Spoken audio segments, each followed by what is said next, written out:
nice little innocent blue-eyed babies. Because, goddammit, they're gonna grow up one day to rule your babies. Kill them now. We kill the men, we kill the women, we kill the children, we kill the babies. I said, goddammit, we kill them all. I said, goddammit, we kill them all.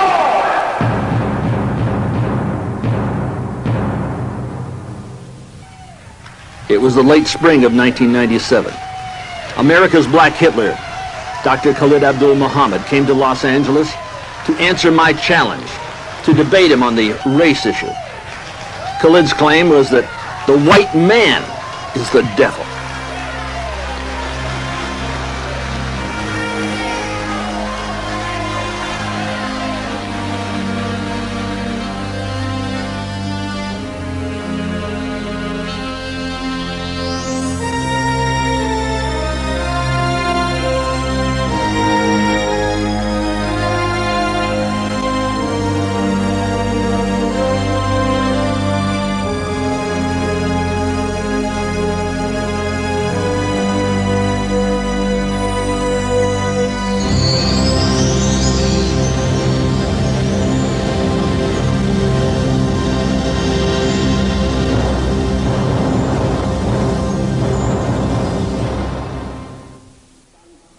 Hitler, whose racial rhetoric was not as rabid nor as blatant as Khalid's brand of bigotry, also sought a scapegoat some 60 years ago.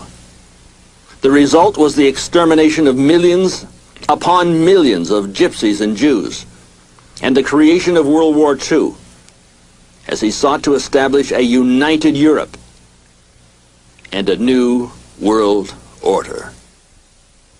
Just what did I expect to achieve by challenging America's Black Hitler to a debate in South Central Los Angeles before what would undoubtedly be an audience of blacks whose primary purpose in attending was to see a honky take a hit?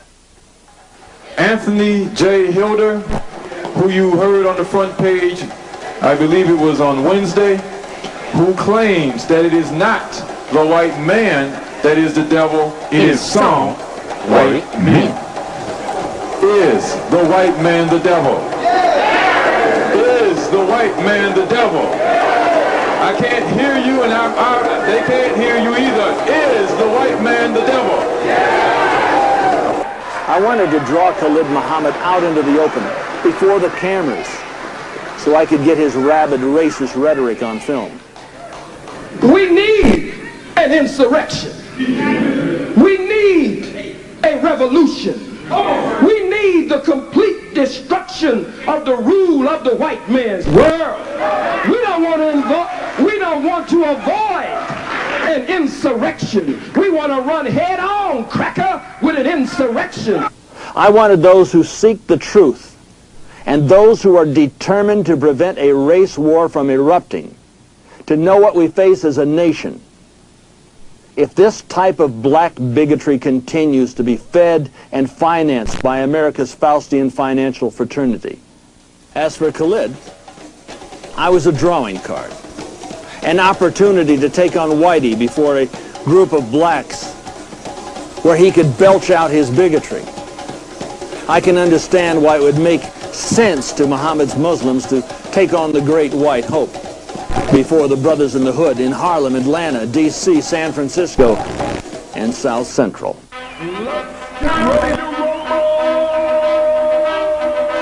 The fight of the century will take place on Saturday, May 3rd, right here in Los Angeles. The bold, raw, internationally known, renowned scholar, historian, and activist, Dr. Khalid Abdul Muhammad will battle Anthony J. Hilder, who is considered by the New World Order an expert on the Illuminati. The debate, is the white man the devil, and does this play in the hands of the New World Order or Illuminati? Tickets can be purchased at these various locations. In this ring, the fight could proceed.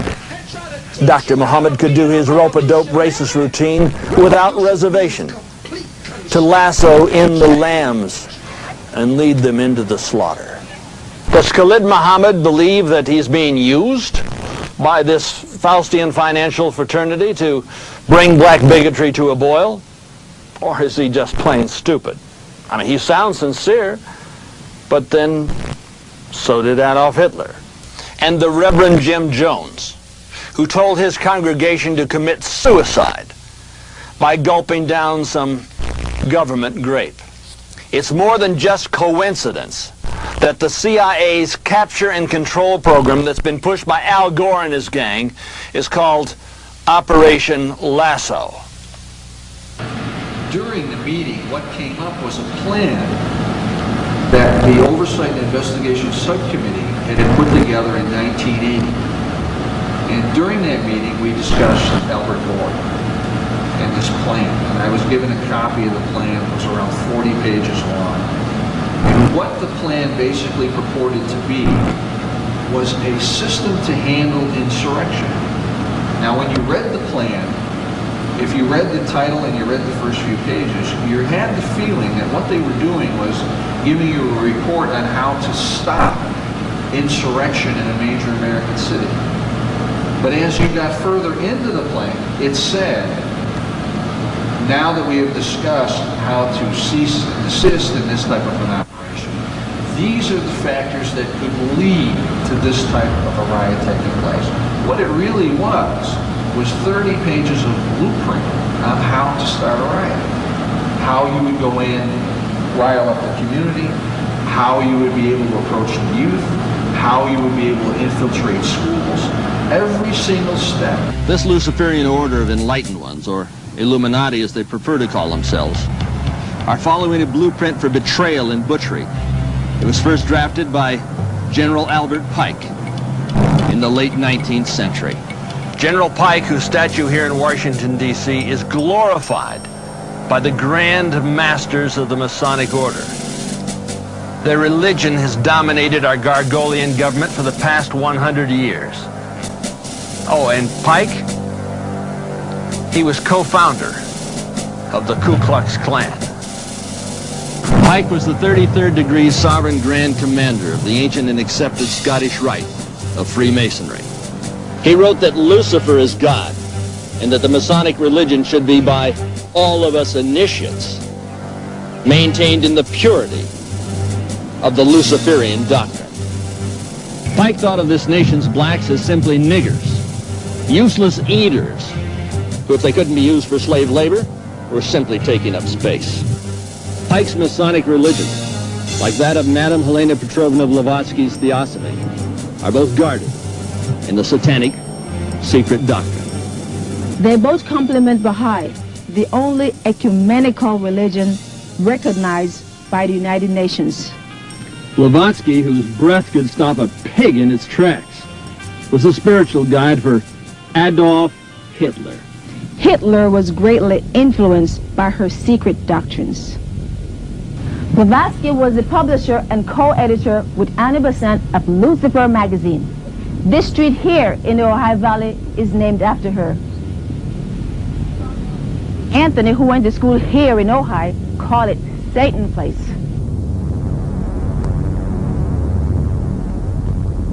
The black man is an endangered species.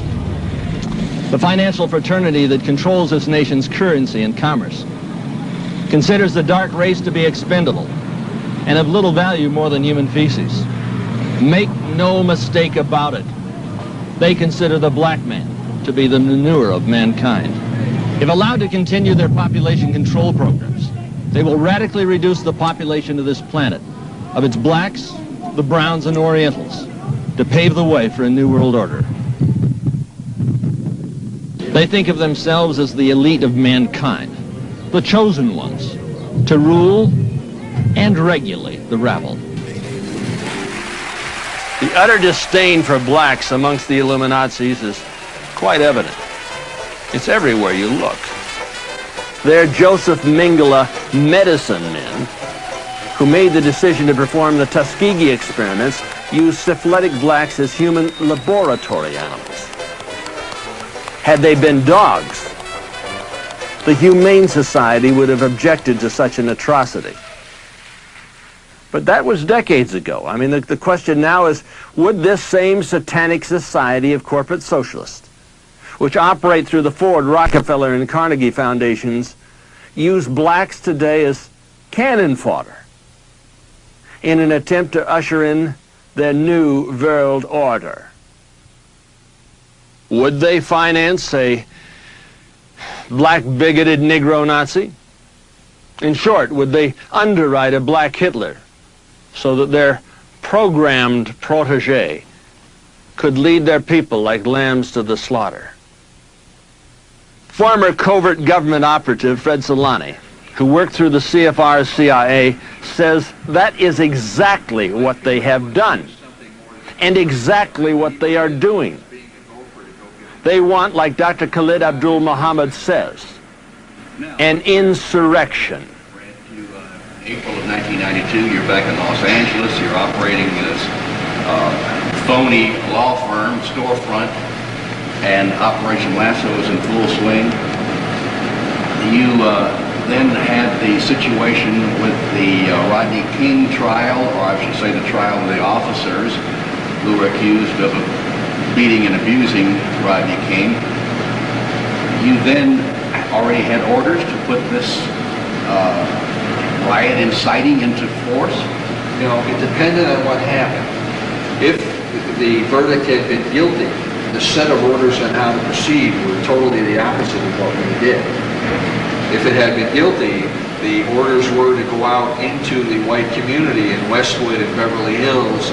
And with our television show, we had a show called Investigative Reporter, and we had a radio show which was called Investigative Reporter. We were to get negative comments, anti-black comments, to say that it was a racist conviction, things of that nature. If, in fact, they were not convicted, then we were to do the opposite plan. And that opposite plan was to use a modified version of the 1980 Oversight and Investigation booklet. Written by Al Gore. Authored by Al Gore and a couple other people, but Al Gore's name is at the top of it. And what that plan was to go into the black community and incite that community.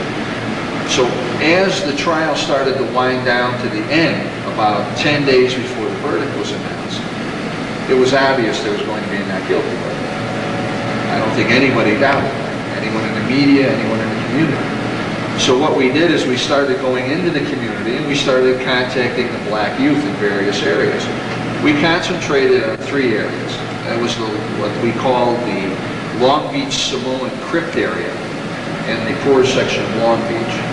We concentrated on the rolling 30s and rolling 60s and rolling 90s Crips, which was another black gang.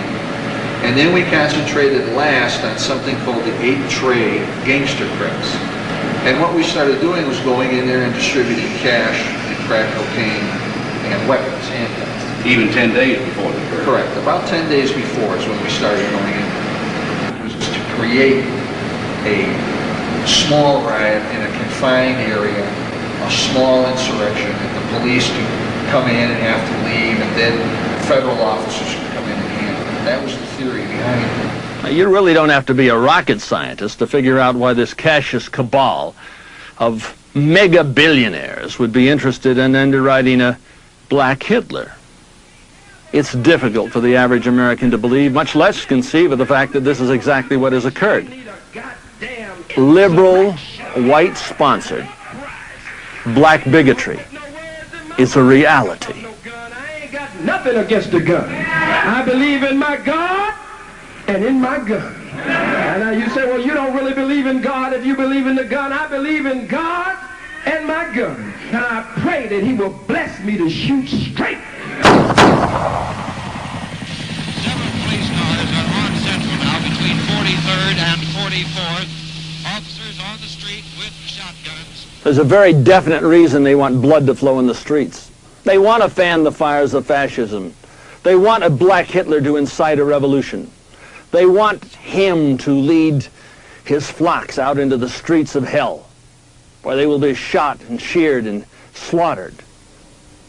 The evil archy that controls this country depends upon chaos for control.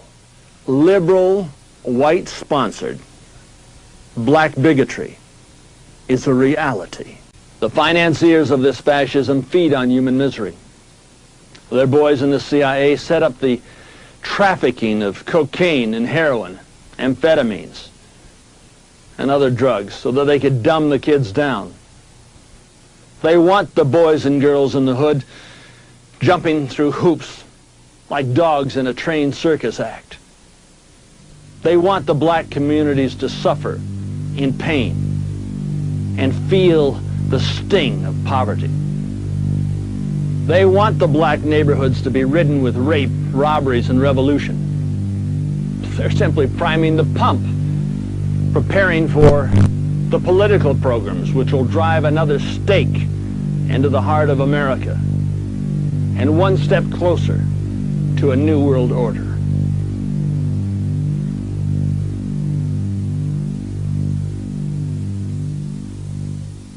Through NAFTA, which is the SHAFTA, and through the GATT trap, they strip the blacks of their jobs.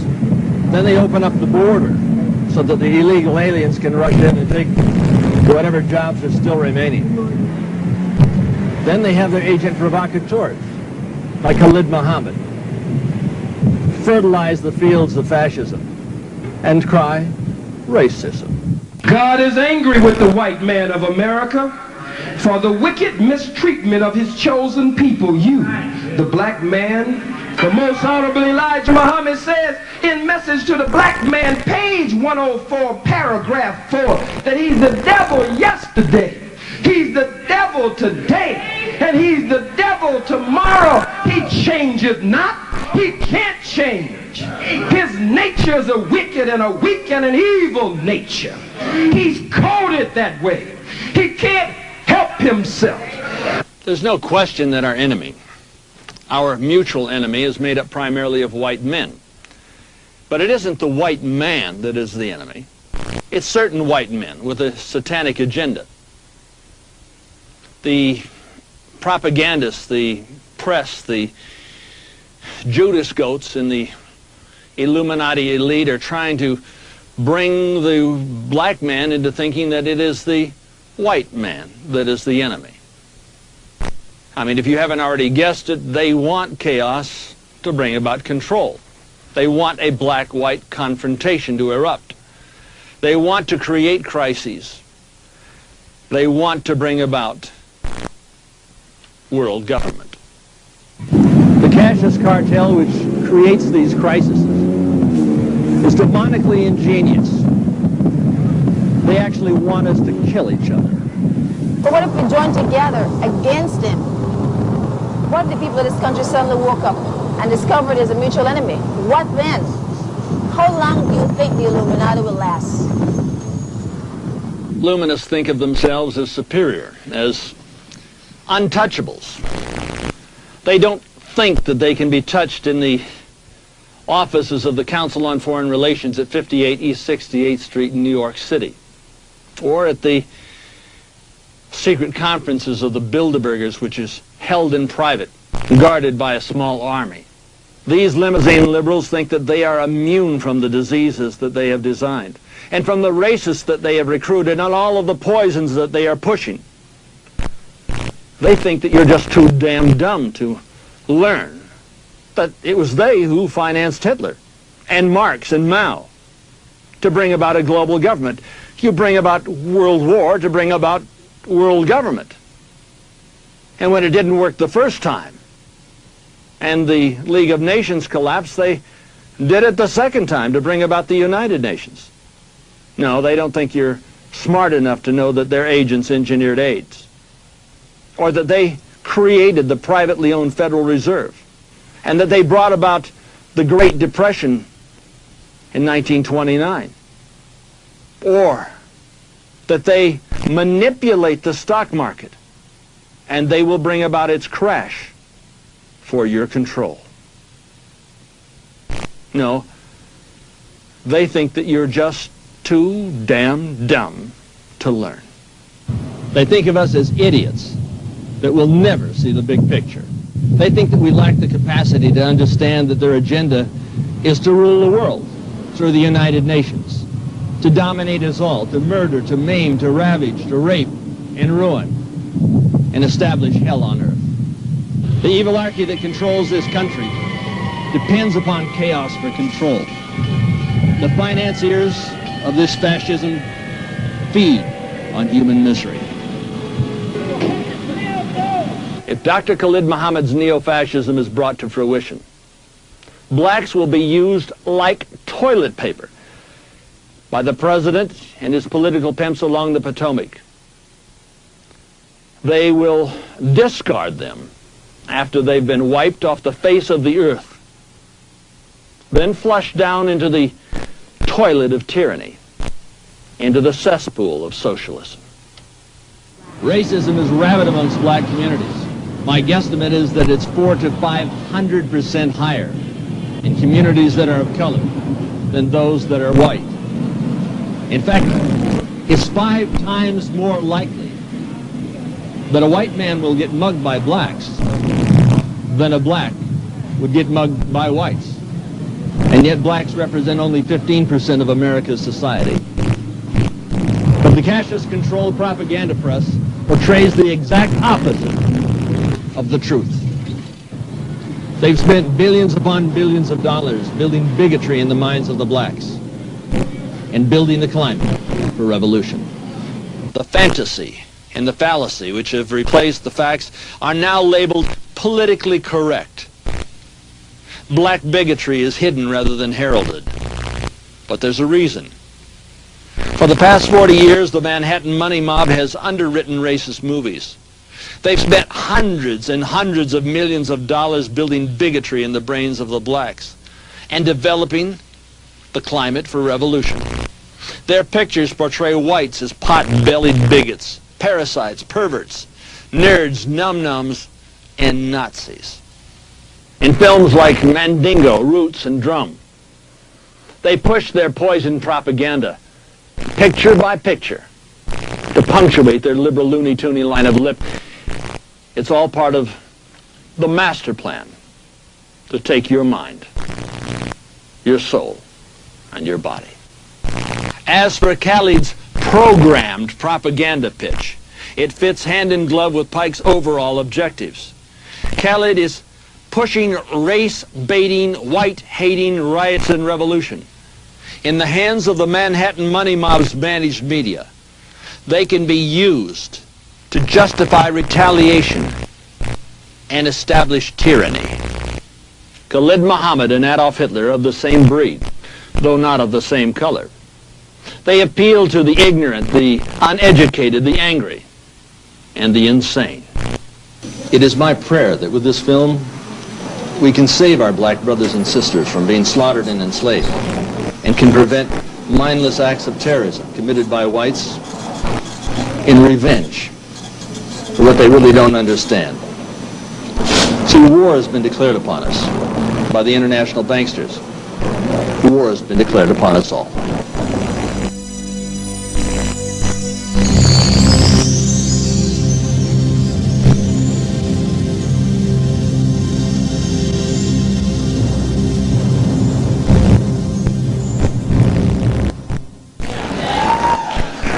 Because it's going to be hot. And it will be probably too hot for some of you to handle. We had made some observations this afternoon as to why so many have turned out. Now, of course, we're coming out to hear a debate.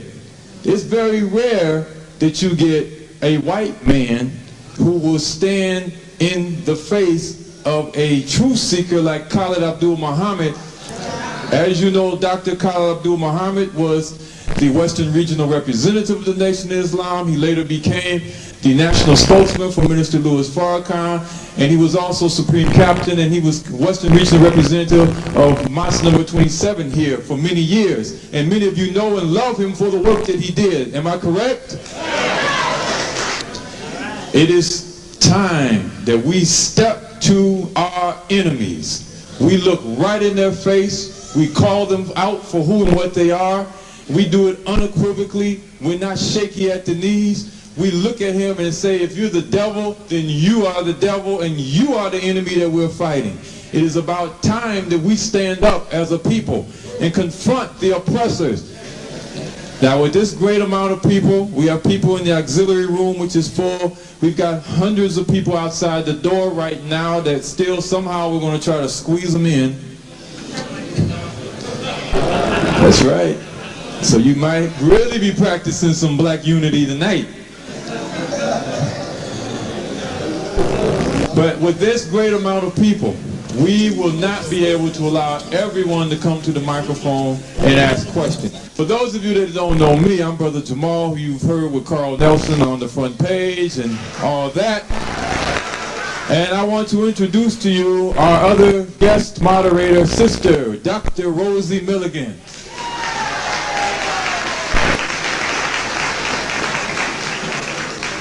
Good evening to you. Say it like you're healthy, good evening. Good evening. Say it like you're wealthy, good evening. Good evening. We're just happy to see so many people turn out tonight to hear this debate, to entertain what is truth. Can you hear me? For your first introduction of the first debater. The Free World Alliance. The Free World is an alliance of political, ethnic, tribal, religious, and linguistic nation-states that seeks to be free, sovereign, and independent. Anthony J. Hilder is author of the Free World Manifesto. Hilder's manifesto is diametrically different from those of Hitler's, Marx, and Mayo. It calls for the political power now vested in the Orwellian hierarchy to be immediately returned to the hundreds of nation-states that have been colonized, communized, coned, and controlled over the past 200 years.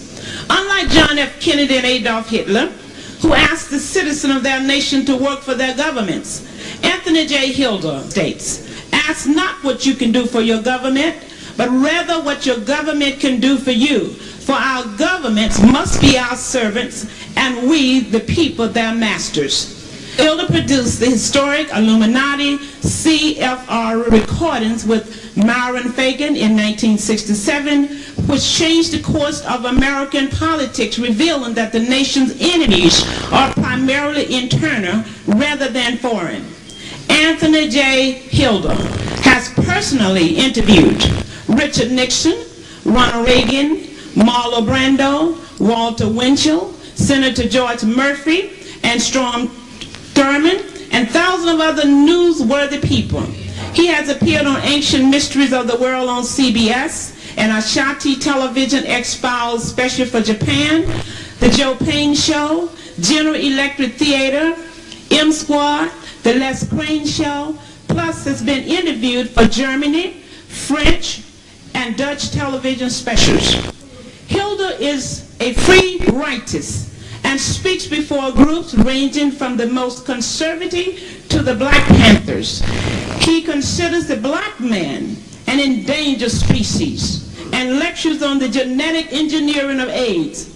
Hilder supports the secession of Alaska, Hawaii, and Puerto Rico from the Union.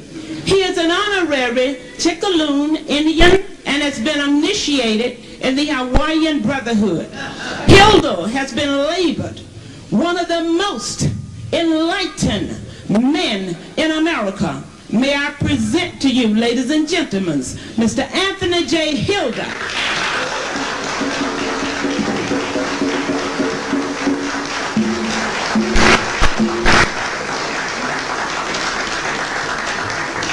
Khalid is here because, as I understand it, he hates the white man.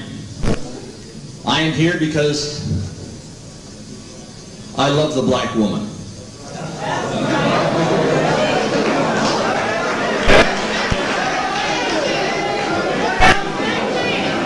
Now, I am here in hopes that we can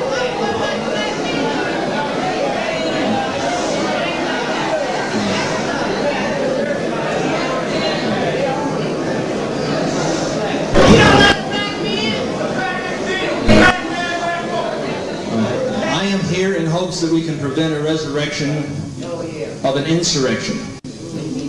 We saw that several years ago, and I don't want to see that happen again. It's going to benefit no one. Khalid and I both were shot by black men, but that does not make the black man the enemy. Any more than if we were shot by white men would it make the white man the enemy. Our enemies cannot be recognized by their state of color, but rather their state of mind.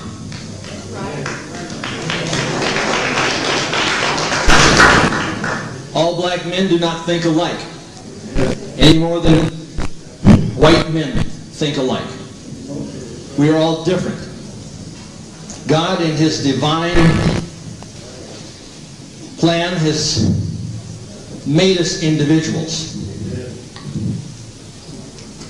We have the right of freedom in this country. And I would like to see it flourish rather than die.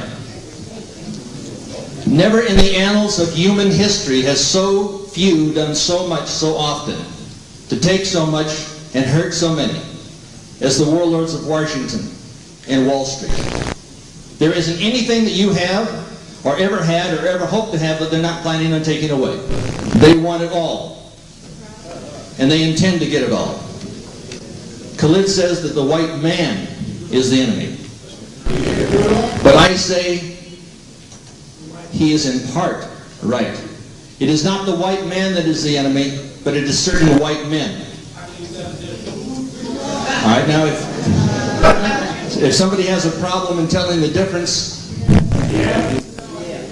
then they need to get educated. Am I your enemy because I am white? Am I your enemy because I tell you the truth?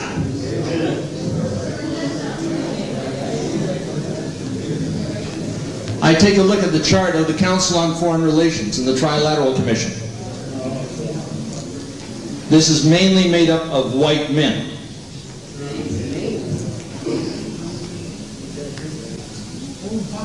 If I take a look at David Rockefeller, I take a look at Henry Kissinger, and George Bush, and Comrade Clinton. They're all from the same organization, the Council on Foreign Relations. 30 years ago, I produced these albums called the Illuminati CFR, 1967. From these albums came a number of books. None dare call it conspiracy. That particular book is put out at this present time by the Honorable Louis Farrakhan, a man who I happen to respect, a man who has got the message, a man who,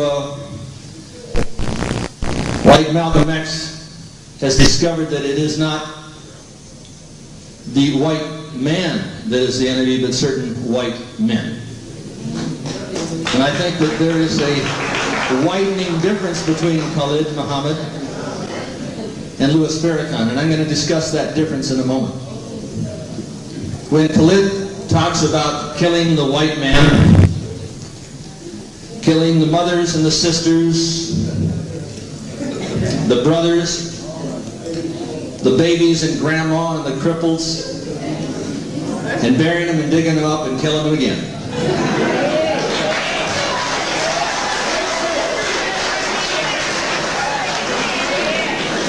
That is the talk of a black bigot.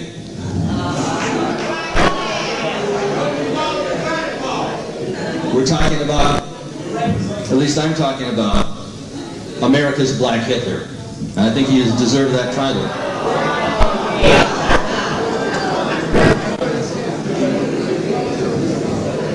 Racism can be exploited.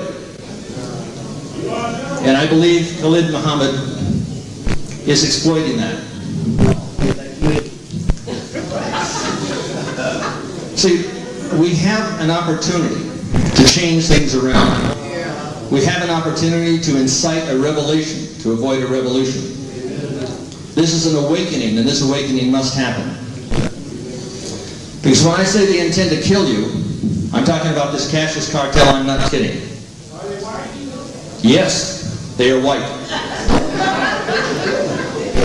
There's no question that the enemy in this country is white. And we have to recognize it.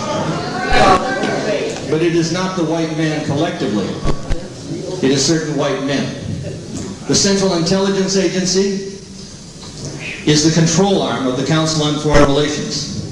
In the CIA, actually, started by Wild Bill Donovan. From the OSS, it went to the CIA. Walter Bedell Smith from 1945 to 53. Allen Dulles from 53 to 1961. John A. McComb. And that was from 61 to 63. And then from Richard Helms from 63 to 69. From 69 to 77, James Schlesinger, William Colby, George Bush. George Bush was ambassador to Communist China.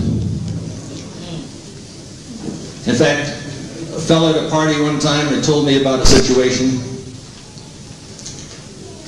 where he was in Vietnam.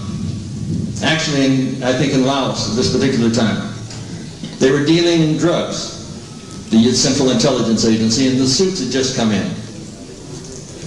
And this fellow was taking wounded, and they were putting him in this helicopter to fly out. When the suits arrived, the head suit was taking the wounded out of the plane. He said, "What are you doing? The lives of these men depend upon them going." He says, "No, we've got to get the heroin out." And this fellow took a gun, 45. He cocked it, and he put it at the head of the chief suit. He said, "The wounded goes out first. The heroin goes out second." Later, this man was in trial. This was in Las Vegas. And the Secret Service had come up in this trial. And they accused him of making threats against the life of the president. And this man looked back, he said, he wasn't the president then, he was just another dope dealer.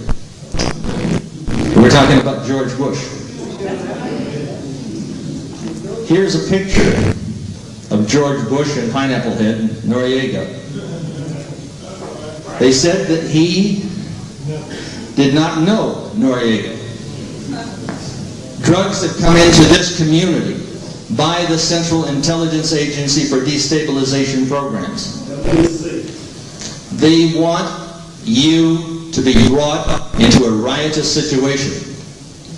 They want a black-white confrontation situation. They want it to flare up. They want it to be inflamed because they want to bring in the Federal Emergency Management Agency. And from that, they will incarcerate you and bring the young black men into prison for slave labor.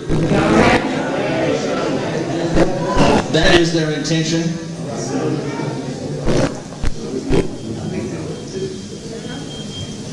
Years ago, I had predicted the assassination of President Kennedy, and it occurred. I predicted the assassination of Martin Luther King, and it occurred. That occurred about 3 months after I had made that prediction. And still there was another, of Bobby Kennedy. And at that particular time, I was at the Ambassador Hotel. I was trying to disrupt things with the Kennedy campaign. We had bumper stickers that said, "Keep the faith, Kennedy Powell 68. Powell was being indicted. I figured that the black community might go for that ticket, which I thought would destroy Kennedy. Because I wanted to see him taken out politically, not physically. Suddenly, there was an explosion. The whole room erupted and everybody was scrambling. The fellow was being brought out in handcuffs. And I took a look at him and I knew that he was hypnotized. And I knew the events that were going to occur, they were going to try to blame this assassination on those individuals of like mind who were in my company. I put a little disinformation out. We put out a book called The Man, the Mysticism, and the Murder. And at that time, they were so frightened of the message which was coming out through the McNaught Syndicate, through Walter Winchell, and I was dealing with Walter at that particular time.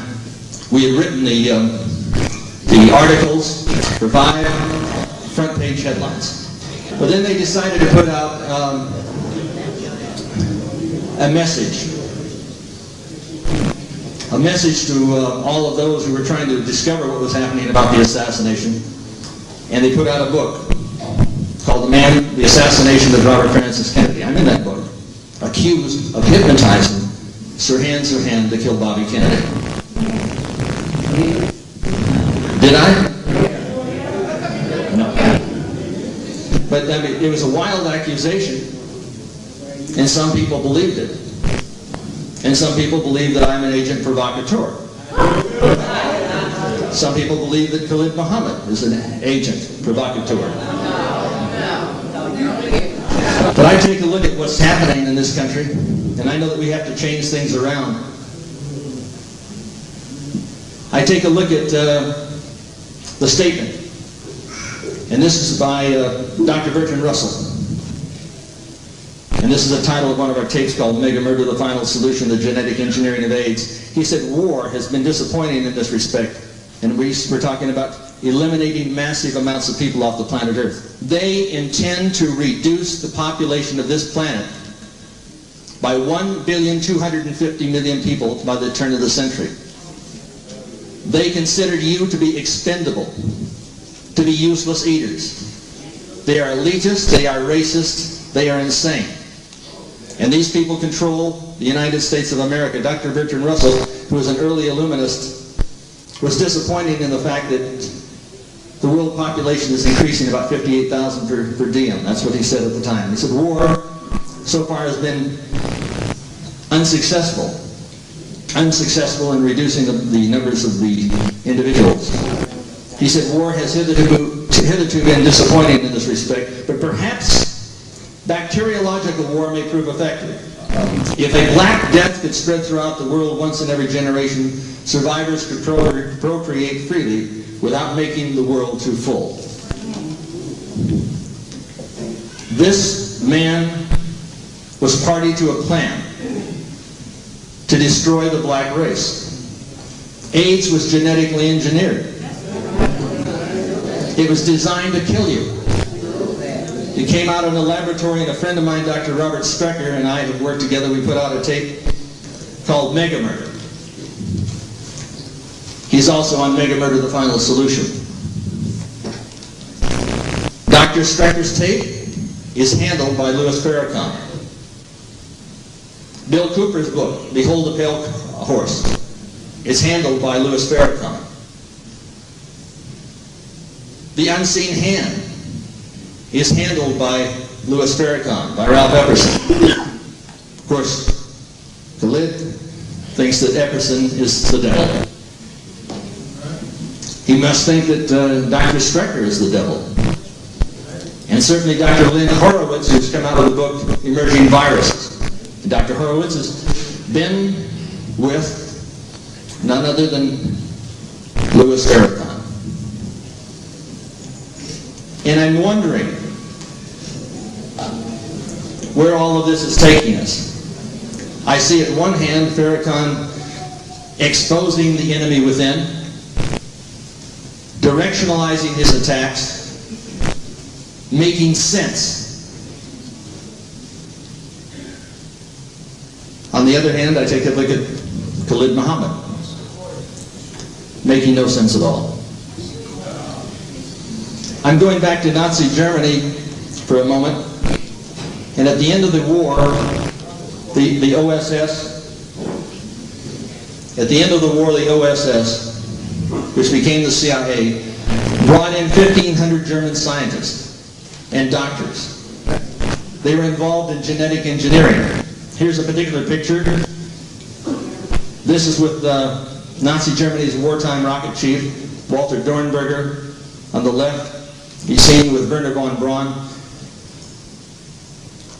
Dornberger set the schedule, and 20,000 individuals were murdered in the Nordhausen concentration camp. We have concentration camps being set up in the United States of America. 7 out of 10 young black men, 18 to 25, are either in prison, just getting out of prison, or getting ready to go in prison. They will be used for slave labor if this New World Order is successful. And there's only one thing stopping it. That's us. I'm suggesting an alliance. I'm suggesting that we work together than fight. And I'm taking a look at America's first chief of the clandestine operations, Frank Wisner. He was an OSS officer in 1945. The CIA became the headquarters for covert warfare, and they developed all sorts of things. One of the things that they developed was anti-gravitational flying discs. Here's the Hanabu. These were operational in 1943. These have been tested, they have been developed.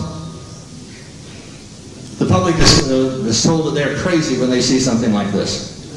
But you go up to Area 51 and they say, oh, Area 51 doesn't exist. This is where they developed the U-2, the SR-71 Blackbird, the F-117. Here's a picture in Popular Science of the base, the longest runway in the world. And on this base, I believe that they have Frankenstein factories. They have developed strange-looking species. I believe that they have developed the chupacabra. And if you don't know about that, you will. I mean, it's a scary-looking little devil. And this thing here has quills. Eyes sort of like when an alien and can jump about 20 feet. It sucks the blood out of its victims. Now you say, well, you know, these are wild stories. But in Puerto Rico, they have been seen. So I'm taking a look at Operation Paperclip as something that the CIA created, something that the CIA carried out. And we take a look at the Dr. Mengeles working in these Frankenstein factories. We take a look at a number of events that have taken place, all of a negative nature. I believe that the insurrection that occurred here was not engineered by black people, but rather engineered by certain white people in the Central Intelligence Agency. And I happen to know that that is a fact, and I have it on film, with one of the agents saying that they brought in cocaine, crack cocaine, and they brought in guns into this neighborhood. They want you to riot. They want you out into the streets. They want you in jail. They want to kill you, incarcerate you, or control you by the turn of the century. There isn't anything that you have, or ever had, or ever hope to have, that they're not planning on taking away. I'm saying that they intend to kill you. They intend to incarcerate you, or they intend to control you. And that happens to be a fact. Now, years ago, they took blacks out of Africa, and they had slave bracelets like this. This is a real one. Now, they have a more sophisticated program. They intend to use biochips and transponders. I have a little chip here. One is the Hughes ATMS. That's the automatic. Well, this little transponder will replace the VIN number in your car. The Hughes ATMS, so they can tell where your car is at all times. And then there's a little teeny transponder here, and it's used for all pets leaving the pound in Los Angeles. Mandatory now. But here's the other one. The teeny mini one. This is intended to be used on you. And if tomorrow they said all of the women on welfare are going to be inoculated. We're going to have a little biochip in the back of your hand. Because when you go to the store and you buy, we can't tell what you're buying. You could be selling these welfare tickets. So we have to trace you. We have to track you. We have to use something of this nature to identify you. Now you probably can't see those, but maybe we can find them underneath here. These transponders, these instruments,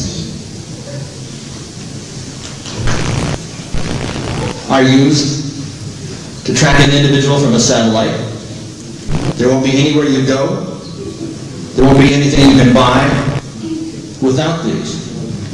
And if the welfare mother said, listen, the children were not going to eat unless they inoculated the child. And they inoculated the mother. There would be lines around the block like there was lines around this block in the morning. Now this particular piece here is an identifier. The blacks and browns on the military base in Cuba, Guantanamo, now are being forced to have this around their wrists, or in this case of the children, around their ankles, so that they can be tracked and they can be identified. This slave bracelet and this marker are identical. The only thing that's changed is time. And I'm taking a look at the other things that they have. Eye in the sky to track kids. They want your children identified. They want your child tracked. Satellite imagery to track agricultural fraud. They can tell what crops are being used, what crops are being grown, where they're coming from. They do this by satellite. They intend to control every single solitary thing in this country. And then they intend to dissolve this country and create a one-world government upon the ashes of American sovereignty and the bodies of black men and women. This is not a figment of my imagination. This is... And they have the mark card. And the mark card is the multi-technology automated reader card. Maybe I've got a copy of here it is. It's huge in this photograph, but it's small. This is Robert Wallingford, the Department of Defense. And the mark card attaches to the Battle Engagement Area Simulator tracker. It goes to the beast, the mark and the beast. This is not a figment of my imagination. And when I was showing this little transponder, when I was rattling and lecturing about this in Hawaii at the Waiole Tea Room, fell out in the audience and said, "You're wrong." And I continued, and I said, "No, this is coming." He says, "You're wrong." About the third time I said, "If you know so much, why don't you come up here?" And he did. And I was wrong. He said, "It's not coming, it's here." And he had dug one out of the shoulder of a friend. They had been hiking up above the barracks up in the mountains near Schofield Barracks, where the Japanese came over to bomb Pearl Harbor. And he noticed that a little beeper on their belts. And they had a 2-hour call to get back to Pearl Harbor, if ever they were buzzed. And they were out about 8 months later, and the guy had no beeper, and he said, "Well, I guess you guys aren't on call." He said, "No, we're on call." He said, "Well, it can't be, you don't have a beeper." He said, "No, we're on call, we're on 20-minute call." He said, "Impossible. I mean, how, you couldn't get back to the base." He said, "No, we can get, they'll pick us up." He said, "What do you mean? What are you talking about? Pick it up." They had this implanted in their shoulders. And when this one petty officer explained the whole thing, when he got back to the place, he took a penknife out of his, and dug the transponder out of his friend's shoulder and put it in the wall socket. The government thinks that he's been there for about 2.5 years. This is not a figment of my imagination. So the mark of the beast is being used. And then I take a look at the electronic transfer plan. And this is by a fellow named Al Gore. I'm sure you know of him. Gore the Whore. And by the way, the White House is being run like a whorehouse. And this man should be impeached for high treason. I call him for the impeachment of the President of the United States for high treason. And I would like to see a war crimes trial against all of those individuals who are engaged in this sort of activity, because they are engaged in murder. I've got a little tape back there called None Dare Call It Murder. And it talks about the Clinton body count. If you took the combined killings of Jeffrey Dahmer, Jack the Ripper, Charles Miles Manson, and John Wayne Gacy and the Hillside Strangler, put them all together, they would be pale in comparison to those who have died around Bill Clinton. And Ron Brown, he said he wasn't going to, he wasn't going to go down alone. He was dirty. He was involved in payoffs with Vietnam. Well, he didn't go down alone. He took a lot of people with him. But he wasn't killed because he was dirty, but because he threatened to come clean.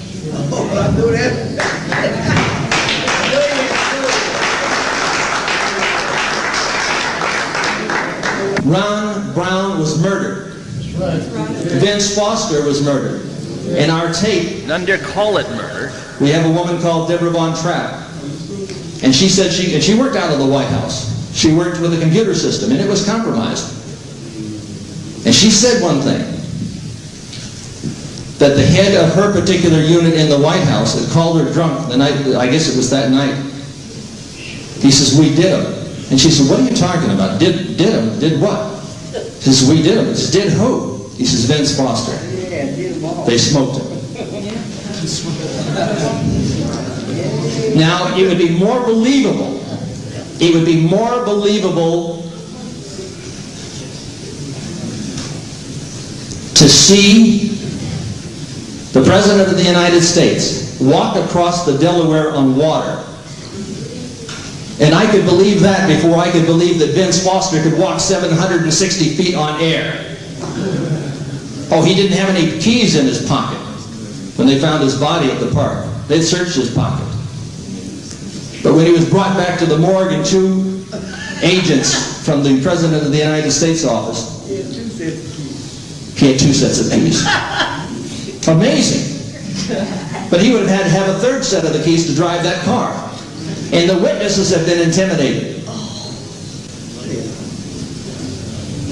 I'm saying that there is murder. And I'm saying that those individuals who control this country are guilty of murder. And we have a one-party system. I'm saying that this government is a racist government. That they intend to kill you.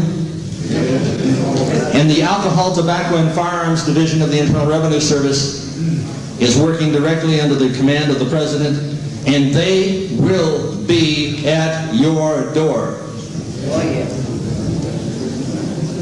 Now, Khalid doesn't believe that individuals in the nation should be armed. I do. I do. This ATF, Alcohol, Tobacco, and Firearms boys, they had a little party down in the South. They called it the Good Old Boys Club. I don't know how many of you remember that. Right? And this is what they issued. These fellows are working for the President of the United States. And on our particular tape, this None Dare Call It Murder, we've got Roger Clinton, and there were the police surveillance tape. And he's leaning over and he's going, oh, he says, that's good stuff. I got to get some for my brother. He's got a nose like a vacuum cleaner. I'm saying that boy is doing drugs. I'm talking about the President of the United States who has his finger on the button that could blow up the world. Oh, and the ATF agents, they issued this. It's called a nigger hunting license. Having paid the license fee is hereby granted, this is blank, whoever it is, to hunt and kill niggers during the open search hereof in the U.S. This license can be carried on a person when hunting niggers and gives the holder permission to hunt day or night with or without dogs. The season is open from January 1st, closes December 31st. This is the Alcohol, Tobacco, and Firearms Division of the Internal Revenue Service. And let me remind you that a nigger is not a state of color, it's a state of mind.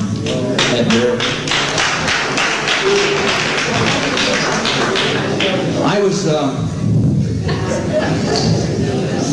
was walking into Liberty Records one day, and I met a lady who I was doing a tape with named Maya Angelou.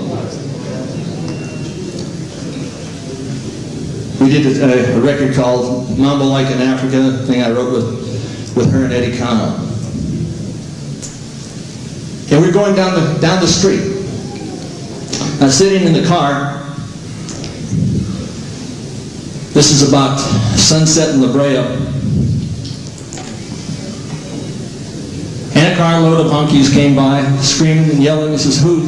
About that big ugly nigger in the car and yelling and screaming at me. What was I doing? Well, I became enraged, incensed. I came in and I tried to sideswipe these guys, and she started screaming and yelling and crying. She said, "Don't do it, don't do it, don't do it." I wanted to take out a tire iron and beat the hell out of these bastards. But I discovered that it wasn't the nigger that was in the car. Not our car. It was their car.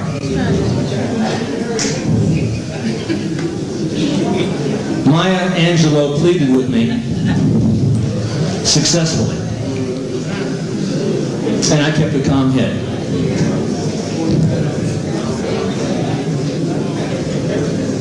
I think that is what we all must do, is keep a calm head and not deal with racism.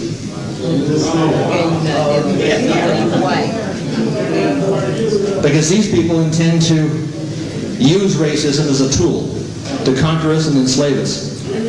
They have now a passport for the human hand. It's called the INS Pass, INS, where you put your hand up over the scanner and it registers who you are. The AT&T, they have a smart card. And the AT&T, well, this is part of the American Illuminati. There's transponders come in all sizes. And now they have a thing, it's called KidScan. This identifies the kid. It's supposed to be the new answer. They've got a national ID card that's coming up. Because our jobs have been transferred overseas. The President of the United States has signed NAFTA, which is the SHAFTA. It's high treason. We've gone from a $2 billion surplus to a $16 billion deficit. The borders have been open, and there's an invasion of this country from Mexico. And it is putting us out of work, and we have a $40,000 million deficit with Communist China. And in Communist China, they have 7,668 death camps. There's 23 million incarcerated for slave labor. And there's an attrition rate of 25%. That's 5,750,000 people die annually. And the President of the United States has just given them most favored nation status. Now that $40 billion deficit translates into an $80 billion debt for you, because they create money out of nothing. The Federal Reserve is neither federal nor is it a reserve. It's a private banking institution that creates this funny money for less than 2 cents a note and loans it back to you at face value plus interest. And you would have to be insane to go along with this. And somebody talks about black dollars. There's not going to be any black dollars unless you make the black dollars. Unless you take gold and silver and create a black currency, and I am suggesting that you do this because good money will drive out the bad money. And I don't care whether it's black money or red money, but it should replace this green funny money. It is a fraud. This note said, this note is legal tender for all debts, public and private, and is redeemable in lawful money at the United States Treasury or any Federal Reserve Bank. And this note says we will pay to the bearer on demand $500. If you take a look in your wallet, you'll find out that the note simply says this debt is legal tender for all debts, public and private. It is redeemable in nothing. You need to have a black currency. You need to have wealth. You're not going to have wealth by relying on those who happen to be in the White House who are giving you the same old crap and saying that they're going to give you programs, that they're going to put you on welfare, they're going to keep you like a monkey on a string. You've got to free yourself and break those chains.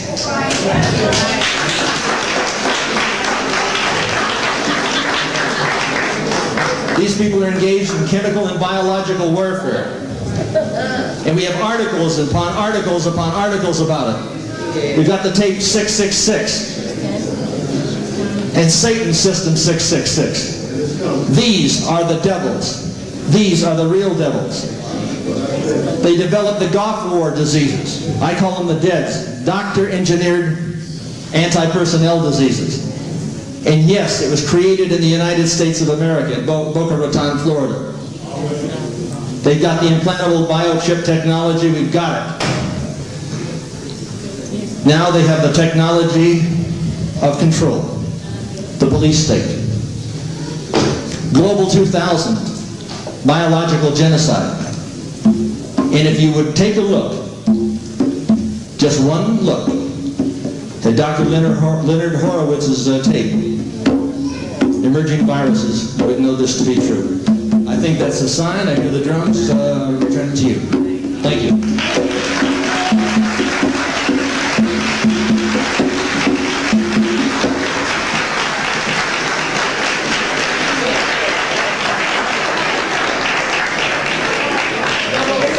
We'll bring on Jamal, who will introduce the next great debater. All right. Thank you, Dr. Hilder. Our next participant really needs no introduction. Dr. Abdul Muhammad.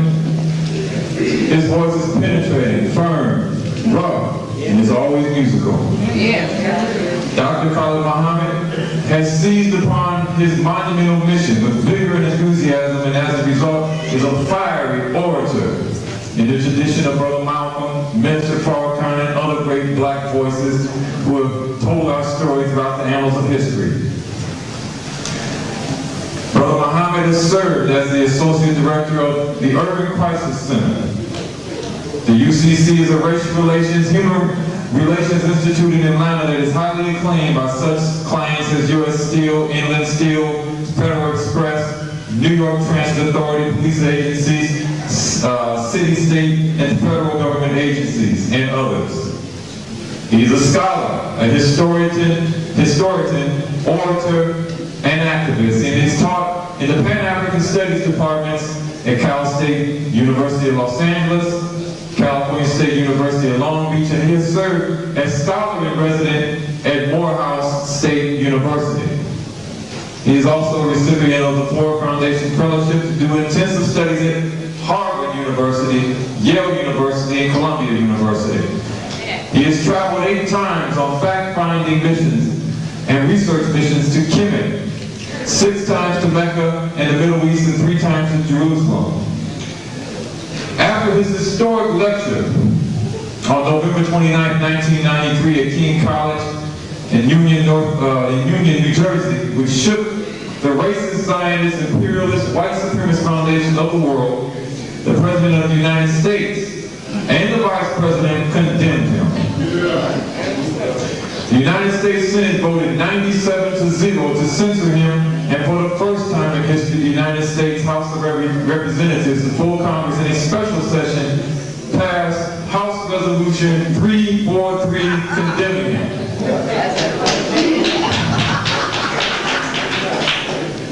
You can hear Dr. Khalid Abdul Muhammad with world-famous rap groups such as Public Enemy on its album It Takes a Million to Hold Us Back. It takes a nation of millions to hold us back. You can hear Dr. Khalid Muhammad on Machiavelli, that has been recently released by the legendary rap artist Tupac Shakur. You hear him, of course, on Death Certificate, Lethal Injection. He's done music videos with Ice Cube, Scarface, and others. Dr. Khalid Abdul Muhammad is not a stranger to Los Angeles, and as I earlier said, he was the Western Regional Representative of the Nation of Islam. He was the Supreme Captain, the National Spokesman, and he is no stranger to the pulpit here either. He has lectured for the 11 o'clock audiences around this country, speaking to various religious denominations. And without further ado, we would like to stand and give our other participant rights, this black man, Dr. Khalid.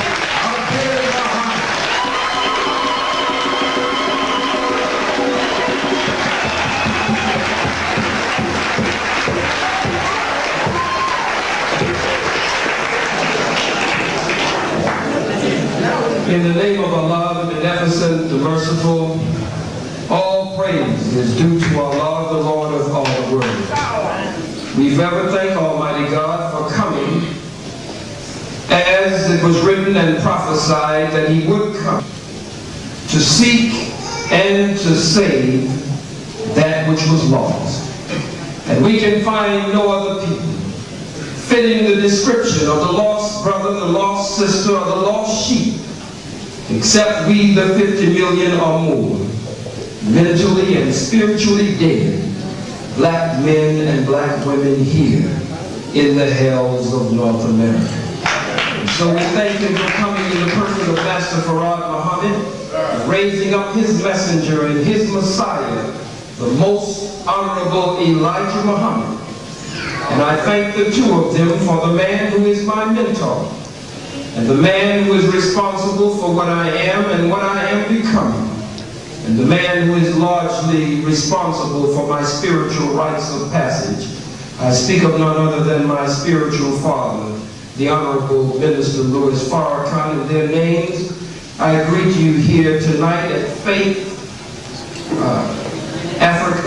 well, I wanted to be African, and from the spirit that I heard from this church and what I've been hearing about the pastor, this is a church that is totally unashamed of being black, of being African. And so to the pastor of this church and to the members of the Faith United Methodist Church, to you, my beloved and beautiful black sisters and brothers and others, with the greeting words of peace, I greet you as Jesus always greeted His disciples and all of the great worthies of God who came in that great line of divine. Assalamu alaikum. Hotel. Shealafia ni. Shalom, shalom, free the land and black laws for all black people. Brothers and sisters, I will waste no time. I will prove to you here tonight, beyond any reasonable shadow of doubt, with moral certainty, that Anthony Hilder is indeed the devil and the member of a wicked race of people whose history is absolutely written in blood. The nerve of a brand to come into the black community.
change.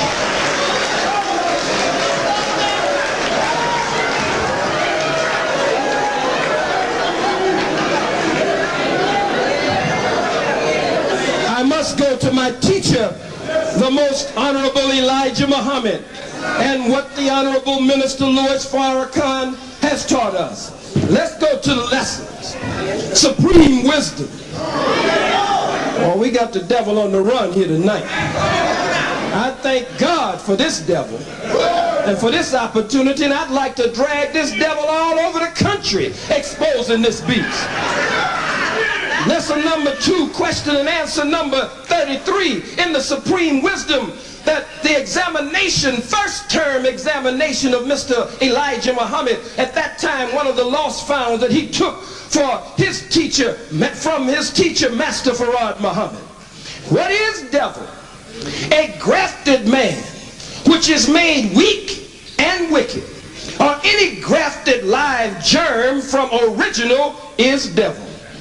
Lesson number 2, question and answer number 34. And can you reform devil? Oh, no. No. All the prophets have tried to reform him, devil, but were unable. So they have agreed that it cannot be done unless we graft him back into the original man, which takes 600 years. And so instead of losing time grafting him back, they have decided to take him off the planet, who numbers only 1 to every 11 original people. Lesson number 2, question and answer number 36. Tell us the exact number of years, months, and days of devil being burnt on the planet. Answer: 6,020 years and 72,241 months. 2,197,351 days at the date of this writing. Tell us what the devil teaches the 85%, that the God is righteous and unseen being and exists everywhere. Let's keep moving. Then why did God make devil? To show forth his power, that he is all wise and righteous, that he could make a devil which is weak and wicked, and give the devil power to rule the earth for 6,000 years, and then destroy the devil in one day without falling a victim to the devil's civilization. Otherwise, to show and prove, to do what? Show and prove that Allah is the God, always has been and always will be. Now tell us, would you hope to live to see that the gods will take the devil into hell in a very near future? Yes. I fast and pray, Allah, in the name of his prophet W.D. Farad, that I see the hereafter when Allah, in his own good time, takes the devil off our planet. And what will be your reward in regards to the destruction of the devil? Answer: peace and happiness. I will give all I have and all within my power to see this day for which I have waited 379 years. Let's go further here. Anthony Hilder, the devil, says that he does not want to see a resurrection of an insurrection. Well, hell, we need an insurrection. We need a revolution. We need the complete destruction of the rule of the white man's world. We don't want to avoid an insurrection. We want to run head on, cracker, with an insurrection and take that wig right off your head.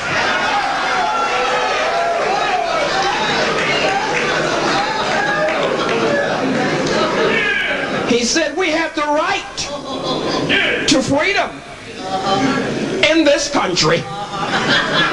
Well, goddamn it, we've never experienced freedom in this country. Anthony Hilder's people have experienced freedom from the very beginning.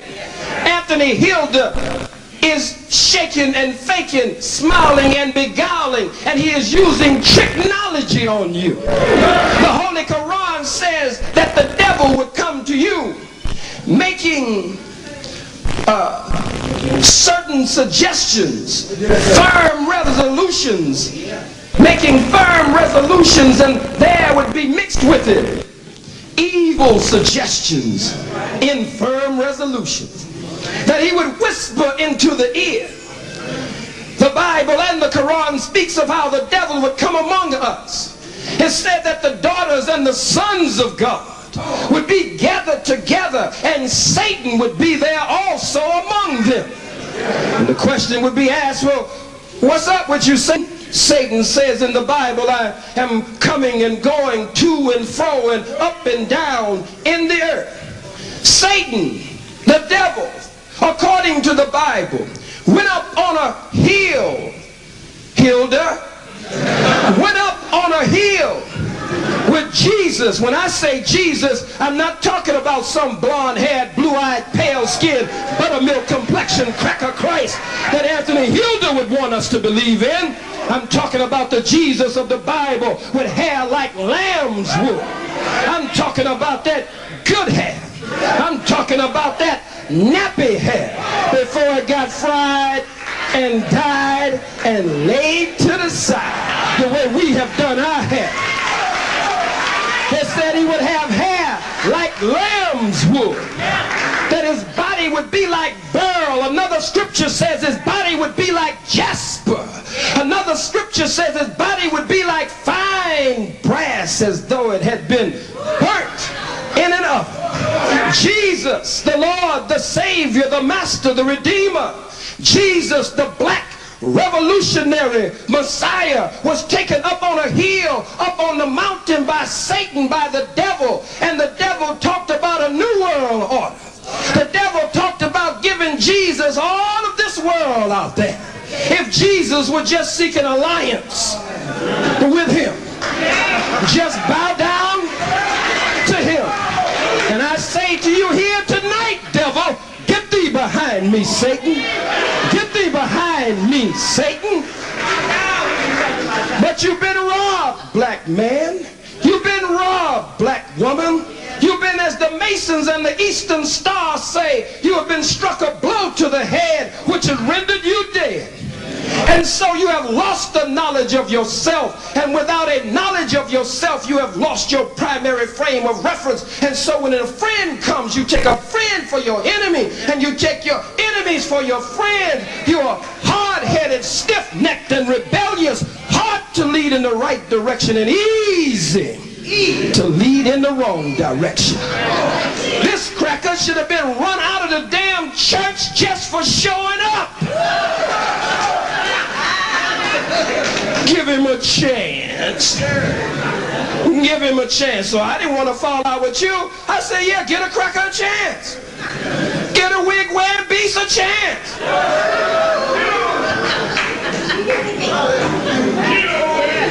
He says, in part, Khalid is right. Devil ain't gonna never tell all the truth. Now, if you get that much out of him, you know you really on to something. Devil say, in part, Khalid is right. Some of the white men, it's true, are devils, but not all of us. I'm a good devil. I got a black woman at home. Why, I even eat grits every morning. Eat a little cornbread and a little pinto bean and a little collard greens. I'm a good devil. You can trust me. You can follow me. The Holy Quran says the devil is the arch deceiver. He will have you following him and believing in him. Why is this devil talking about the Trilateral Commission and the Council on Foreign Relations? Why is this devil talking about the CIA as the control arm? Why is this devil talking about biochips and transponders? They intend to control you, kill you, incarcerate you. Well, goddammit, they always have killed us. We're incarcerated now, cracker. We are totally contained, totally controlled, and totally dependent on this cracker. We have a revelation from God's messenger in our midst. Now that we have a revelation, we need a goddamn insurrection, an uprising. Don't put no words in my mouth, cracker, about no gun. I ain't got nothing against the gun. I believe in my God and in my gun. And now you say, well, you don't really believe in God if you believe in the gun. I believe in God and my gun. And I pray that he will bless me to shoot straight when it's time to shoot straight. When it's time to shoot straight.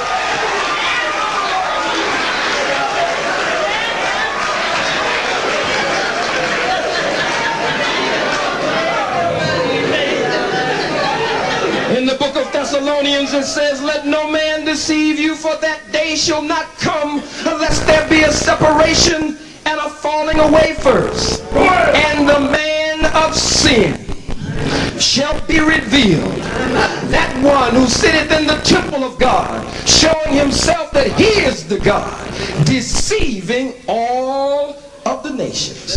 That God's coming would be after the workings of Satan. That Satan would be given 6 days or 6,000 years to rule. Don't tell me nothing about no false new world order. The new world order started 6,000 years ago, Peckerwood. The new world order started 6,000 years ago, brothers and sisters, when the black man and woman, the original black man and woman, was swept out of power. Then the white man established a new world order. What this cracker is talking about is a new world order. Why is he mad? My comrade and my brother in the struggle, who does this much better than this cracker, who is the foremost researcher among us, Brother Steve Coakley, check. Brother Steve Coakley. Brother Steve Coakley. Brother Steve Coakley teaches us that when you find an argument between two crackers, study that argument carefully. When two white folks are arguing with each other, because you will learn something most important from an argument between two crackers. What is the argument here? The argument here is that Anthony Hilder is not a poor, but ebonically speaking, a poor Peckerwood.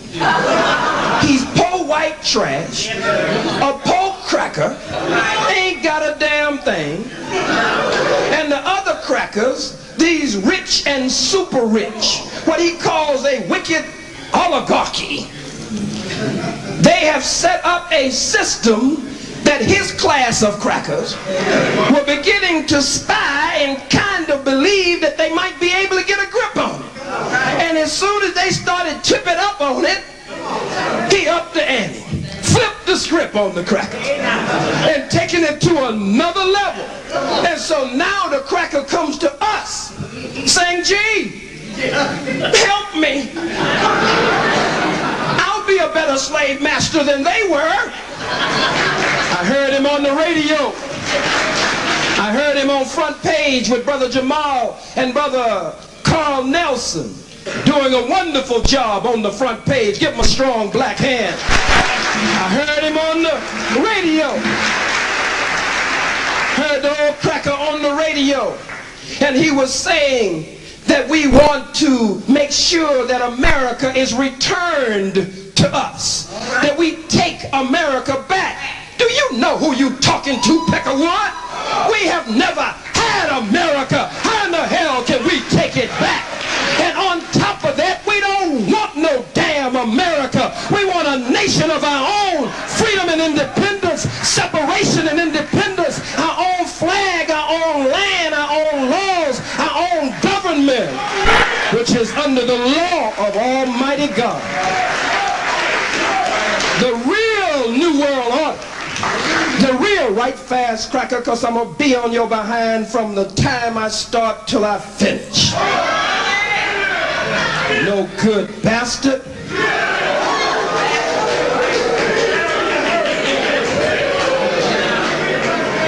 They're going to put these transponders on your car. In his mind, he said, I know the niggas like their cars.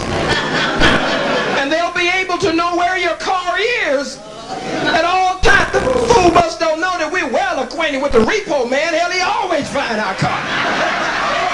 We ain't never been able to hide it from the repo man.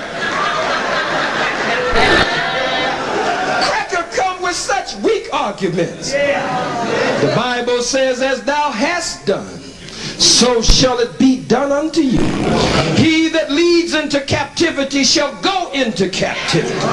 He who lives by the gun, lives by the sword, lives by deception, shall perish under that.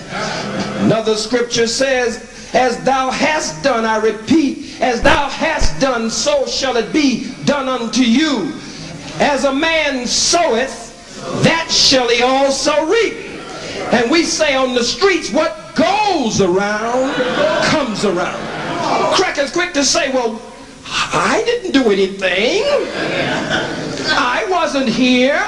I didn't put you in slavery.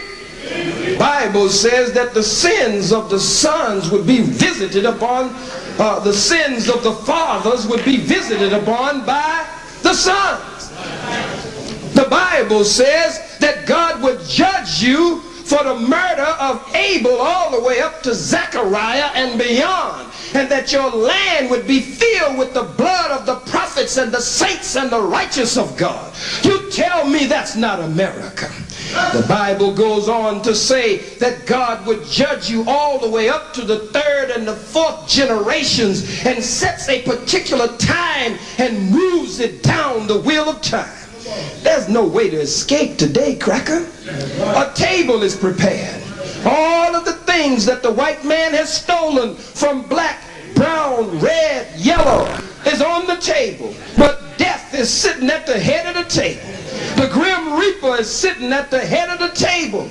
And now what your thieving mama, your low-down mama and daddy and all of the descendant dogs who came before you, wallowing in the filth of being the number one murderer, the number one robber, the number one raper, the number one lyncher, the number one enslaver, the number one colonizer, all of their seeds of abuse and misuse and wicked mistreatment of the black and the darker peoples of the earth, all of that now that your no good mama and daddy and all of them down the wheel of time has committed, they sowed the seeds, Anthony Hilder, and God damn it, today you must reap what they have sown. You must reap what they have sown.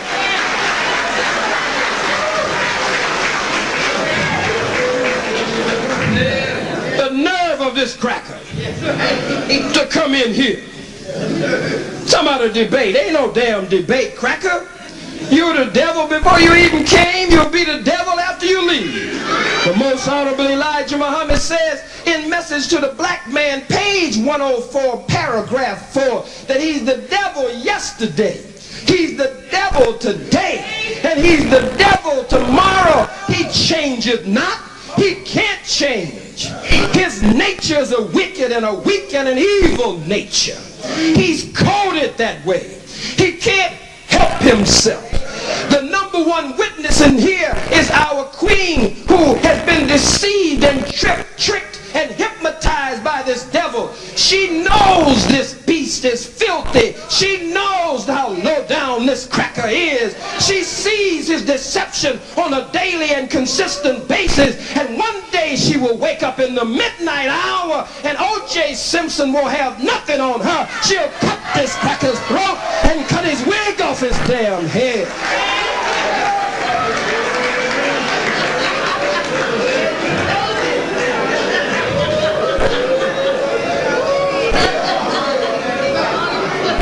No, you can't put that small time stuff over on us.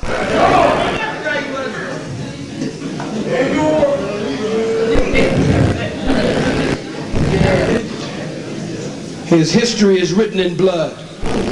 His libraries. Libraries. His history books. His textbooks. His so-called statistics and facts are a cesspool of contamination, as Johnny Cochran would say. They have been contaminated, compromised, and thereby corrupted. Every law in the state of California Penal Code, every law in the federal penal code, white folks broke it in order to establish the United States of America and the state of California. Every law. Anthony Hilder wants to protect white supremacy. He realizes that his people are losing their grip and that they have kept him out of the main circle. And so he hopes, knowing that what goes around comes around, that as they lose their grip, that he will be able to trick you, and we will come and follow him and the likes of him. Look at that old no-good, hook-nosed, bagel-eating, locks-eating, perpetrating the fraud, so-called Jew, how they did us. They marched with Dr. Martin Luther King Jr.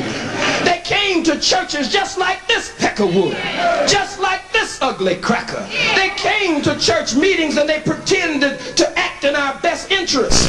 Read the book by Jonathan Kaufman called The Broken Alliance.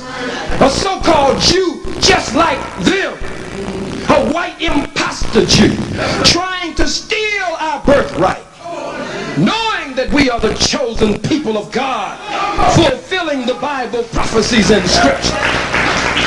The so-called Jew founded the NAACP. And from the early 1900s all the way up into the 70s, all the way almost into the 80s, the NAACP didn't have a black head. They had a white head for all those decades. They marched with us, held hands with us. They sang with us. As the Queen said, they cried with us. They sang, "We shall overcome."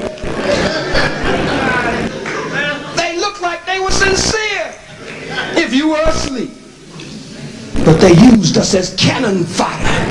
This cracker wants to use you as cannon fodder. He wants to get you so mad until you are the one on the front line. And they can slink in the background somewhere. Just pump you up every now and then. Like the so-called Jews did. Put a little money behind you every now and then. If he can steal some from somewhere, from somebody. But as soon as certain laws were struck down from the books, that same no good so-called Jew who was marching with Dr. King, singing with Dr. King, sister, crying with Dr. King.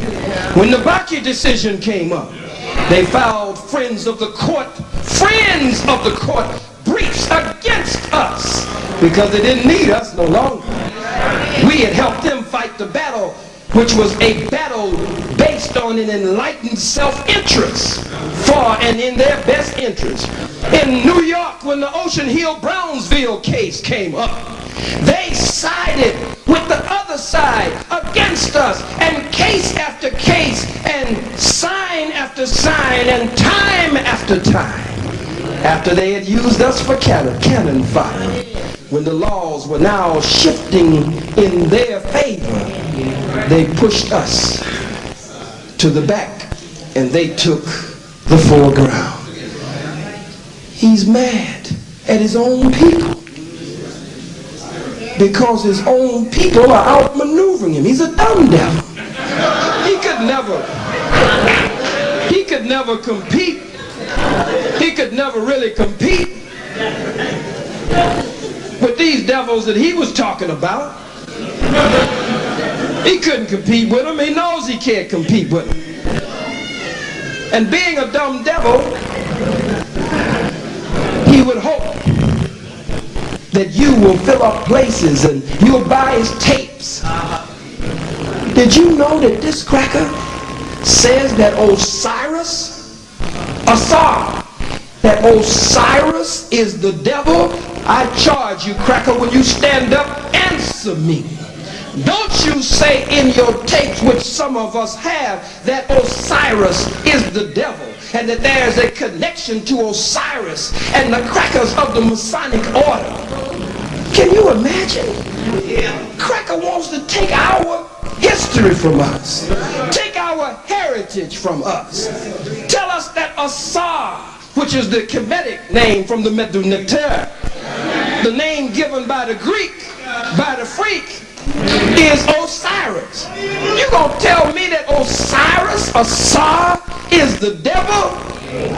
Then if you strip us of all of that and we go for that, what's left? Then we have to accept him. We're in bad shape then. He becomes our hero. His mama becomes our hero. His no good daddy becomes our hero. We're in serious trouble if you listen to this cracker. Ask the cracker, did you say that Osiris is the devil and there's a connection to the Masonic order and the Masonic order uses... Don't take out, it's just like the mother crackers. Telling us that we didn't build the pyramids. That some white imposter Jews were there for 400 years. They built the pyramids and we don't go for that. Then they tell us some creatures from outer space came in a flying saucer, built the pyramids, then got back in the flying saucer by God, and flew back out into space. These crackers got some stories for you.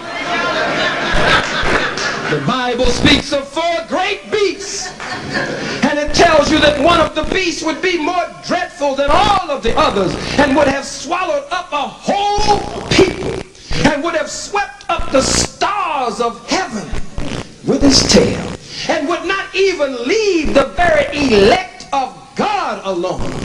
The Holy Quran says that Satan would come at them from before them and from behind them and from their left and from their right, and would even come right up in the straight path right after them. Look, the devil, brothers and sisters, again, is a deceiver. You know, we look at his television and his movies, and sometimes we sit there crying and snotting and we think it's real.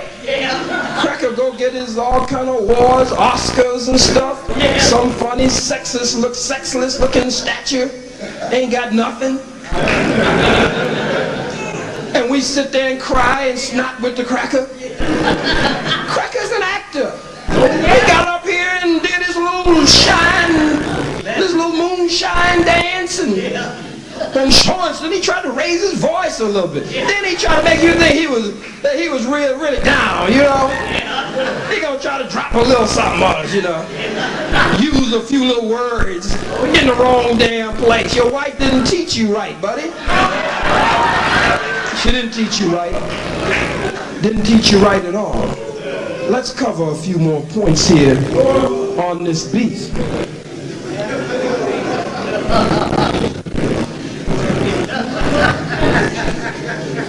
God is angry with the white man of America for the wicked mistreatment of his chosen people, you, the black man and black woman. And the real New World Order is mentioned in the New Testament.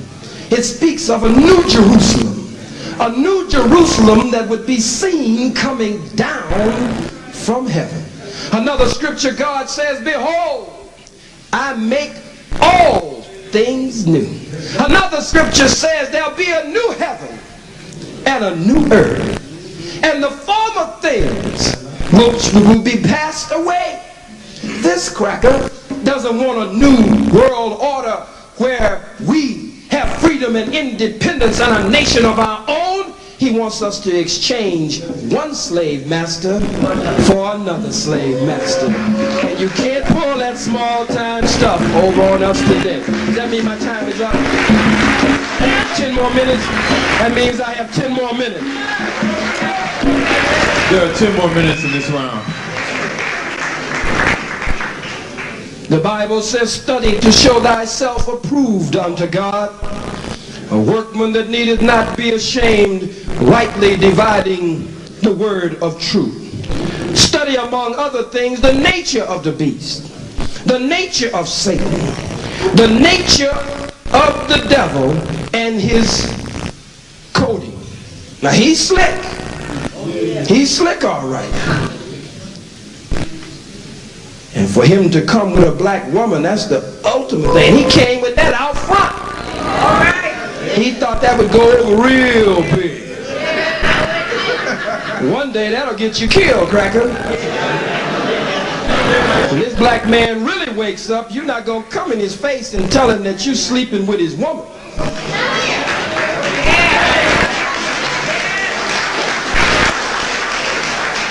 In the book of John, in the 8th chapter, starting with the 31st verse all the way through the 45th verse, it says, "Then said Jesus to those Jews who believed on him." He goes on to tell them that the truth would make them free. The Jews say, "How can you say that the truth will make us free?" The so-called Jews say, "We have never been in bondage to any man." Jesus goes on to tell them in John the 8th chapter that his word has no place in them. He goes on to tell them in John 8 and 44, "You are of your father the devil. The lust of your fathers you will do. He was a murderer from the beginning. He abode not in the truth, because there's no truth in him. When he speaketh a lie, he speaketh of his own, for he's a liar and the father of the lie." As we move further through the scripture, says Satan, like a roaring lion, goes to and fro, seeking whom he can devour, and really to deceive. The Bible says, "My people are destroyed for a lack of knowledge." And in the book of Revelations, it says, "Here is wisdom. Let him that hath understanding count the number of the beast, for it is the number of a man, and his number is 666. He got up here with some razzle-dazzle foolishness that they would have the mark of the beast in their forehead and in their hand, and it would affect buying and selling. The most honorable Elijah Muhammad and the honorable minister Louis Farrakhan have taught us that the mark of the beast represents the deception of the white man. It represents the white man robbing us of a knowledge of self, robbing us of our names, our language, our religion, our culture, our God, our folkways, our mores, our norms, robbing us of the very power of our own being, drowning us in the lakes, the rivers, the brooks, and the streams, lynching us and having what you call picnics. And you shall never use the word picnic again in your vocabulary, because picnic means and meant pick a nigger.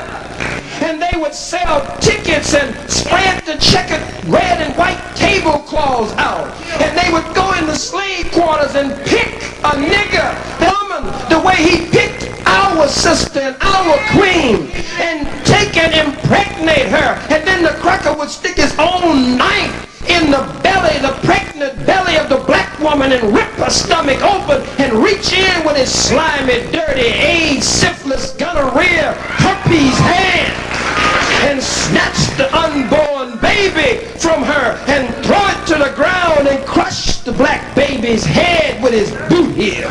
Tie horses to one leg, tie horses to the other leg, beat them and make them run in opposite directions until they rip the black woman apart, and an unborn black baby would fall in a puddle of blood. Mark of the beast in their forehead and in their hands. When you have the mark of the beast in your forehead, you can't help but have it in your hand, because your hand, brothers and sisters, must do the bidding of your head. Cracker talking about a biochip. Don't put it on the back of the hand. Get thee behind me, Satan. What kind of chip could a cracker put in our hand and make us do something that niggas ain't already doing for the white man? Huh? That's what he calls us, niggas. Or he used the N-word. Shut up, fool. What kind of chip could make us more a nigger than he has made us? God didn't make niggas. The nigger was made in America by the white man. God didn't make niggas. Ain't no chip that's gonna make us more a slave to the white man than what's already in our forehead and in our hands. That's the mark of the beast. And so this cracker hates to see the real New World Order, which will return God's power to the face of the earth and permeate the universe.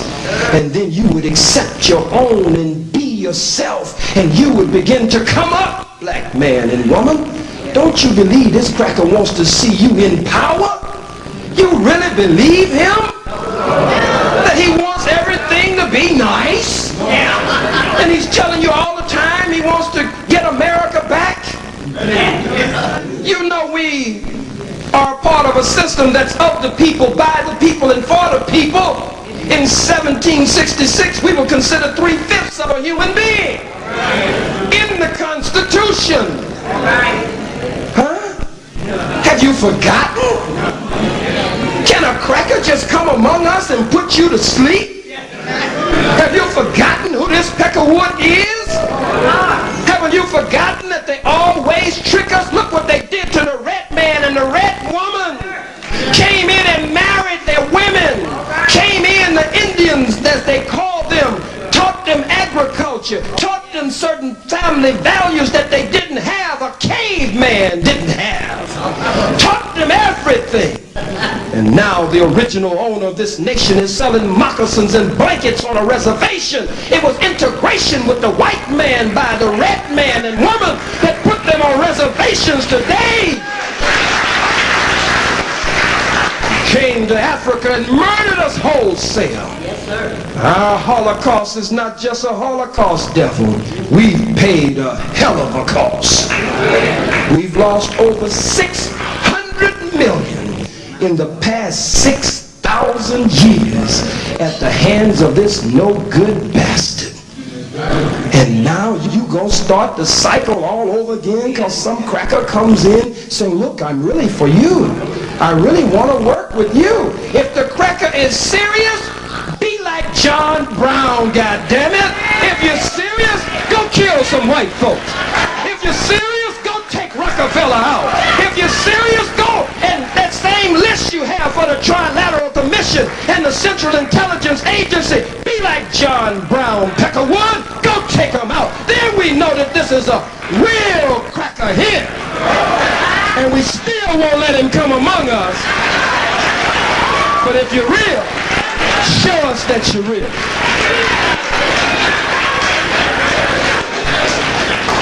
This cracker is really a joke. Look at it. Really, look at this cracker. When he comes back up there, just look at the cracker. I mean, look him straight in his lying eyes.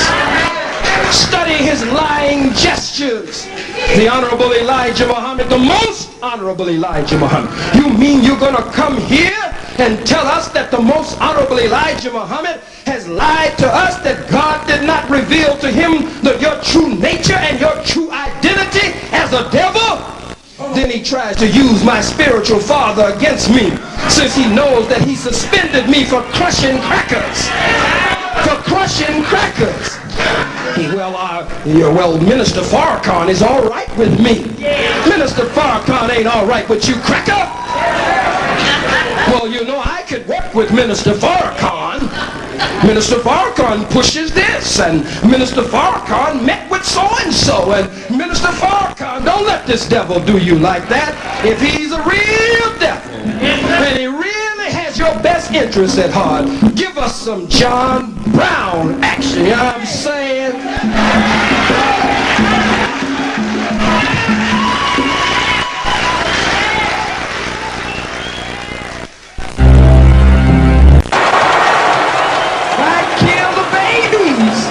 Just little innocent blue-eyed babies, because goddammit, they're gonna grow up one day to rule your babies. Kill them now. We kill the men, we kill the women, we kill the children, we kill the babies. I said, goddammit, we kill them all. I said, goddammit, we kill them all.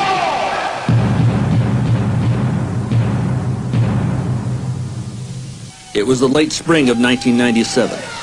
America's Black Hitler, Dr. Khalid Abdul Muhammad, came to Los Angeles to answer my challenge, to debate him on the race issue. Khalid's claim was that the white man is the devil.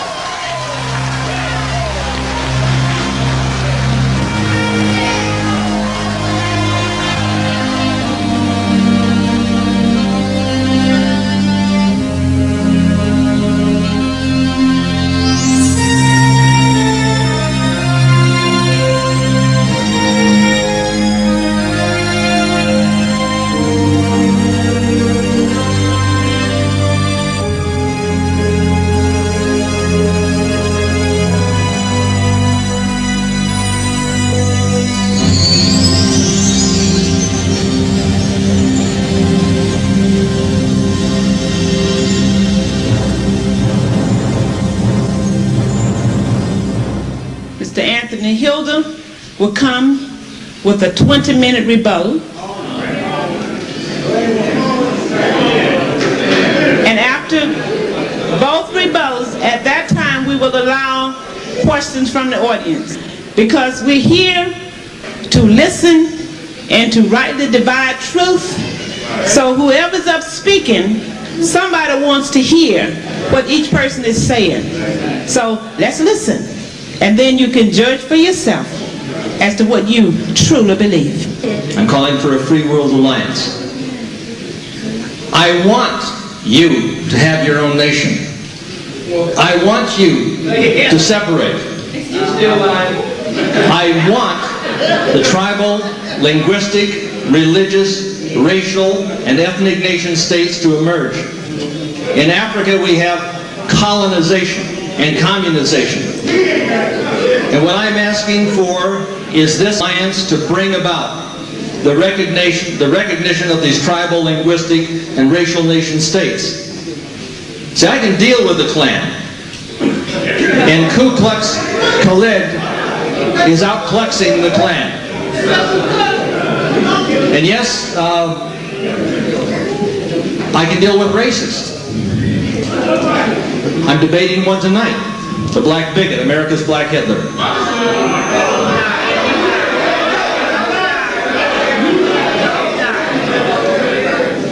I think the only difference between Adolf Hitler and Khalid Muhammad is his color. Now,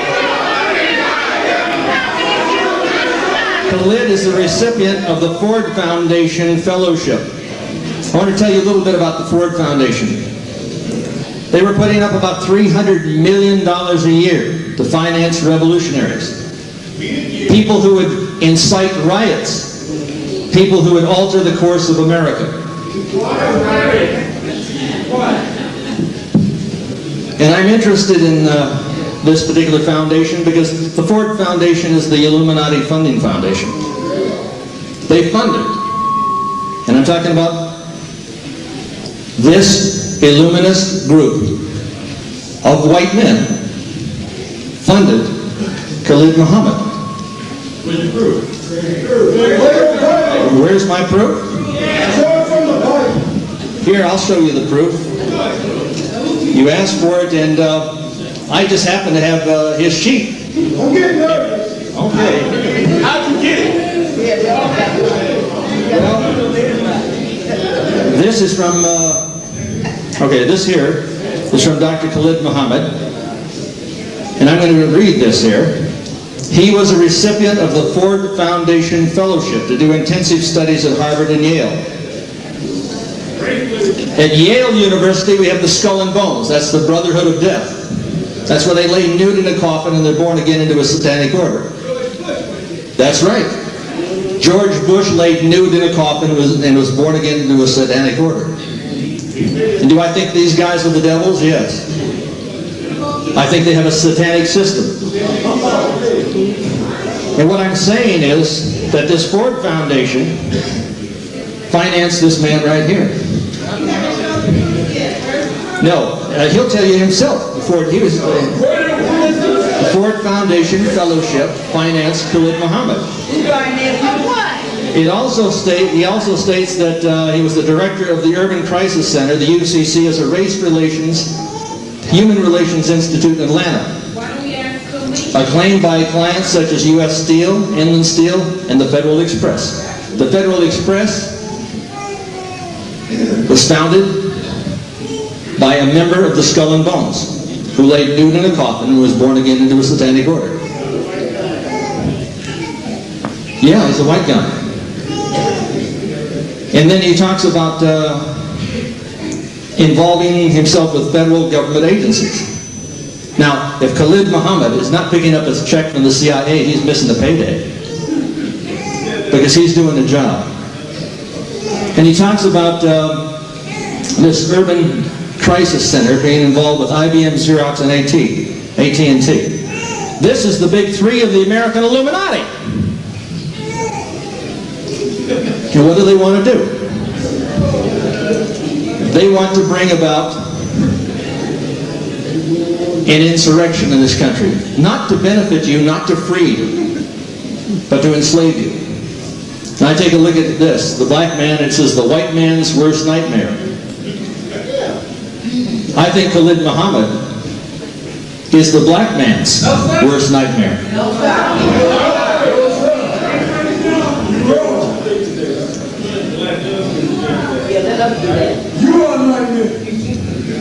Now I'm taking a look at the client list here, and yes, they are from the Brotherhood of Death.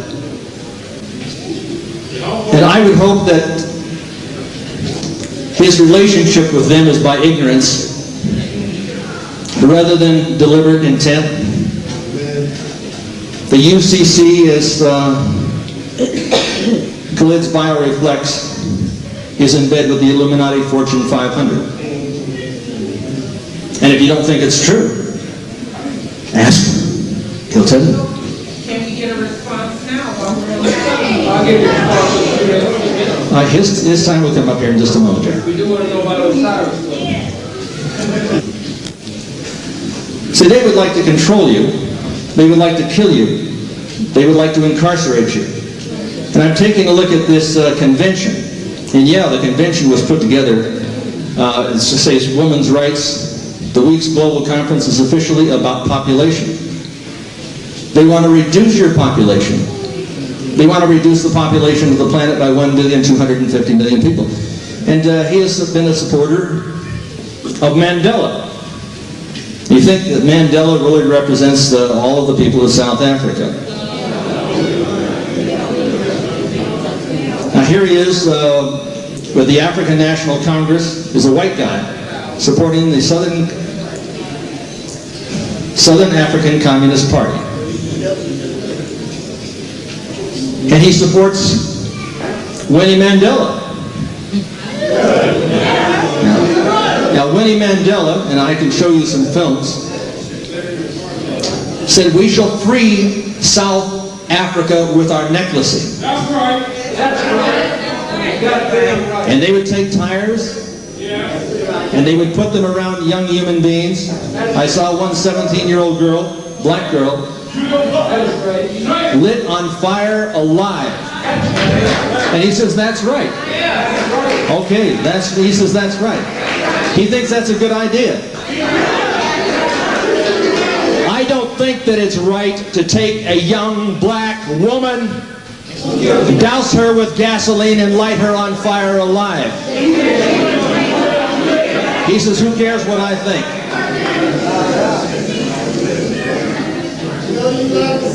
See, I believe in freedom and that everyone has a right to choose, to integrate, to segregate, to separate, and I believe in a free world alliance. And I'm taking a look here at this particular movement that the Ford Foundation has been supportive of. And there's an individual, I think he wrote a play called The Toilet. You may know him, Leroy Jones. He authored a play, about a degenerate white man who molests blacks in the men's room. White people were described as loons, devils, beasts, and liars.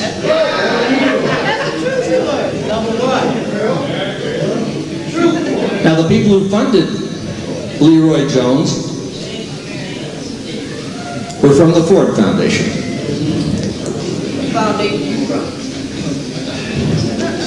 And they were looking to do something to create an attitude that would drive people out into the streets. I believe Khalid Muhammad is being used by the Council on Foreign Relations. And I believe that all of the ridiculous, rabble-rousing, racist rhetoric is not going to bring America freedom, but rather drive us under the auspices of a global government. And I would hope that someday, in the near future, you're going to be able to look out and see beyond your sight and hear beyond your ears I take a look at what happened over here in Oklahoma. This was done not by Lee Harvey McVeigh, but by agents of the federal government to pass the Anti-Bill of Rights bill, the anti-terrorist bill, to transfer power from the people to the president and the police. Now this is exactly what Adolf Hitler did on February 27th, 1933. His agents burnt down the Reichstag. And I believe that agents of this federal government bombed the Oklahoma building to transfer this power from the people to the president and the police. You say, well, you know that. Yeah, we know that. You can't have an asymmetrical conclusion from ammonium nitrate charge that dissipates its intensity from the epicenter of the blast. In other words, you can't have one column remaining closer to the epicenter and another column which is beyond it going down. It's impossible. I've done a tape called Reichstag 95, and this is with Ted Gunderson. He's the former head of the FBI in Los Angeles, Dallas, and Memphis. He says the FBI is dirty, and they did it. I just got a picture in the mail the other day, which validates what I'm saying. This is taken from the air. There were some good old boys down there in the South. They were out fishing, and they saw this 10-foot fence go up in this army base. This is sort of the base that's half closed. This is about 2 hours or so from Oklahoma City. It shows 4 Quonset huts, 5 tents, 4 Humvees, and some yellow brownish material over on the ground next to 2 cylinders. And here's the same picture on the other side. In the center, you'll see a yellow Ryder truck. This, to me, is validation. By the way, this was taken in early April 1995. The facility went up in late November 1994. It closed down the day after the bombing. Now, if your government, this government, it's not my government, but the government that we are being ruled by would murder 169 people, they would stop at nothing. And I'm saying it is the same government that intends to enslave you. We talked to the colonel at the Army base. He said, we've never had a Ryder truck out there. What am I telling you about Khalid for here? I'm saying that the Ford Foundation finances the revolutionaries. They finance people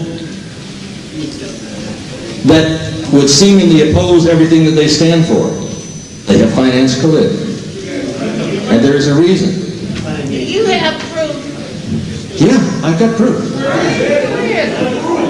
Did you receive any monies from the Ford Foundation? Yes, I did. Yes, I did. Yes, I did. Is that proof? Do you believe him? I believe him. I believe him. There's no question about that. The Ford Foundation is the major funding foundation of revolutionaries in the United States of America. They are part and parcel of the Illuminati.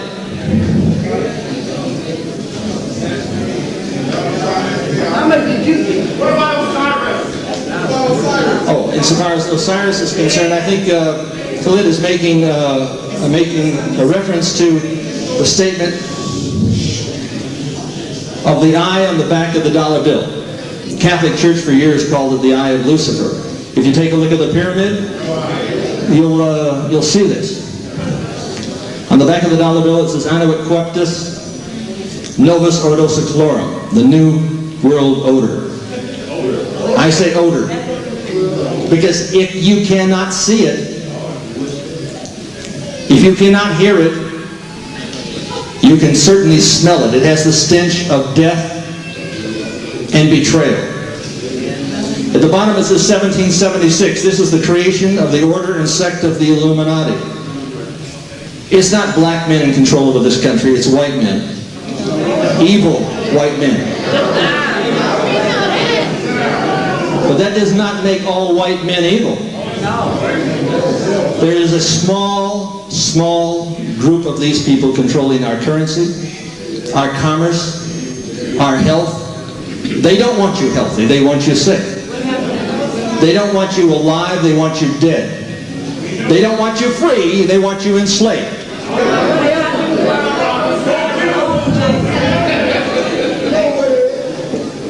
And their symbols are going up all across the country, all across the world. Here is the Illuminati Luxor.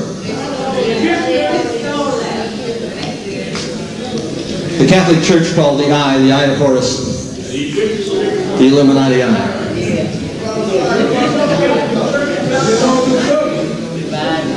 Now, as you know, Khalid has had a fallout. He's had a fallout with Farrakhan. I did not create. I didn't create the division. I like to speak. Well, listen, I did not create the division. He dug that division with his mouth. That's none of your business. That's none of your business. Khalid has been to Mecca 6 times. But never once has he discovered what Malcolm X has discovered.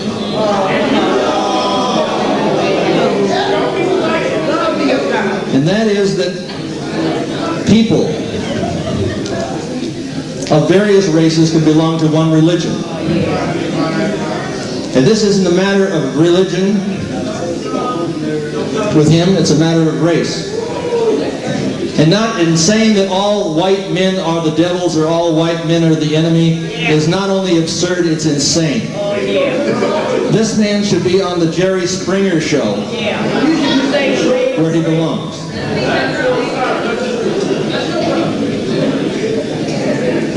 And after the assassination... One more minute.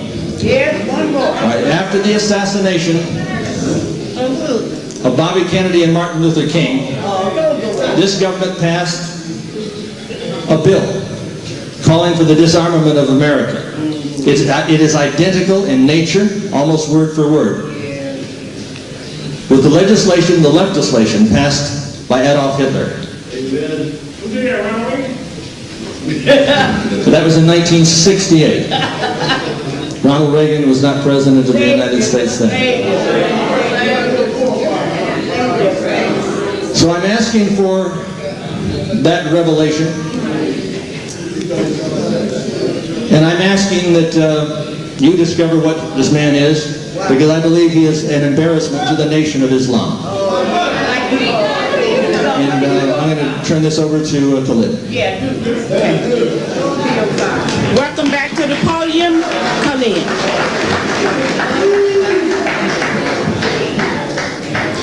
First of all, let us begin with Malcolm X, my spiritual big brother, and the first great national spokesman of the black movement and the Nation of Islam, and following him, my spiritual father, the Honorable Minister Louis Farrakhan, and by God's grace and by God's permission, and with nothing to do with Anthony Hilder, the Honorable Minister Louis Farrakhan chose me to be third in that line behind him and Malcolm.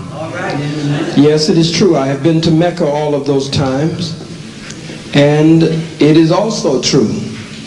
I did not find what Malcolm found. I have been 7 times, and I found racism among the white Arabs in Mecca so thick until you could cut it with a damn knife.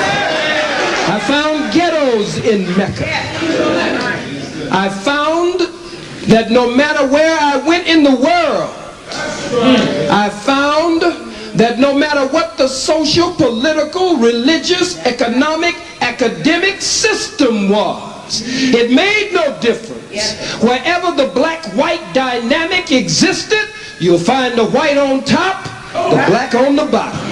I've been to capitalist countries as we are victims of white capitalism, and wherever the black-white dynamic exists, you find the white capitalists on top and the black capitalists on the bottom. If it's a socialist country, you find the white socialists on top and the black socialists on the bottom. If it's a communist country, you find the white communists on top and the black communists on the bottom. If it's a Christian country, you find the white Christian on top and the black Christian on the bottom.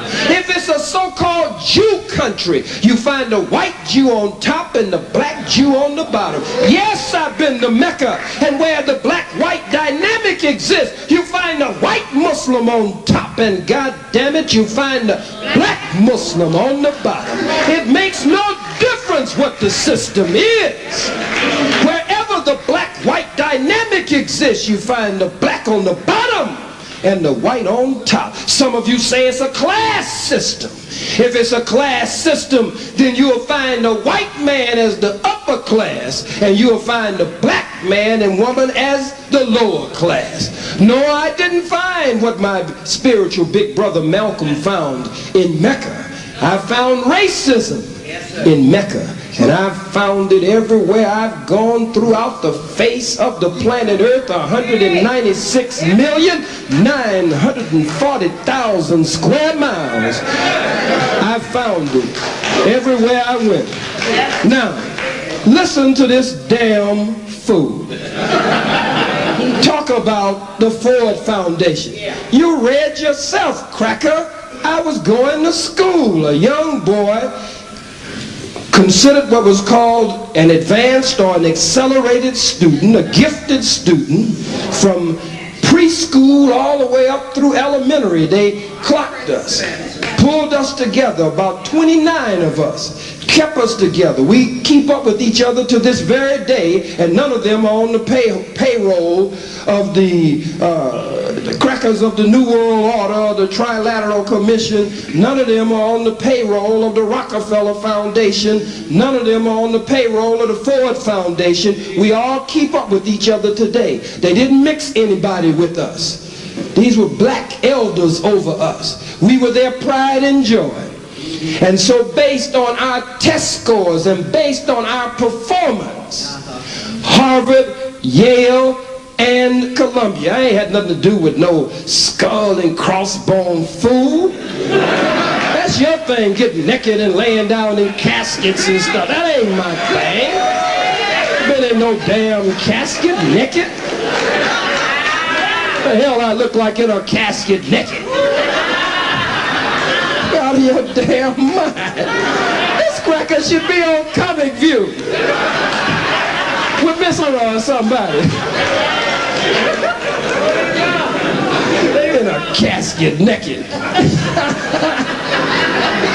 He probably looking at this handsome bald-headed black man wishing he could get in a casket with me.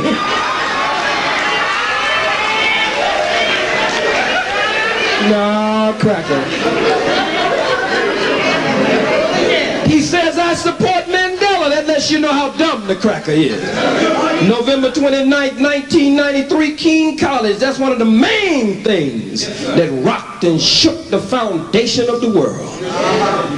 I said that I did not support Mandela. I said I don't agree with Mandela.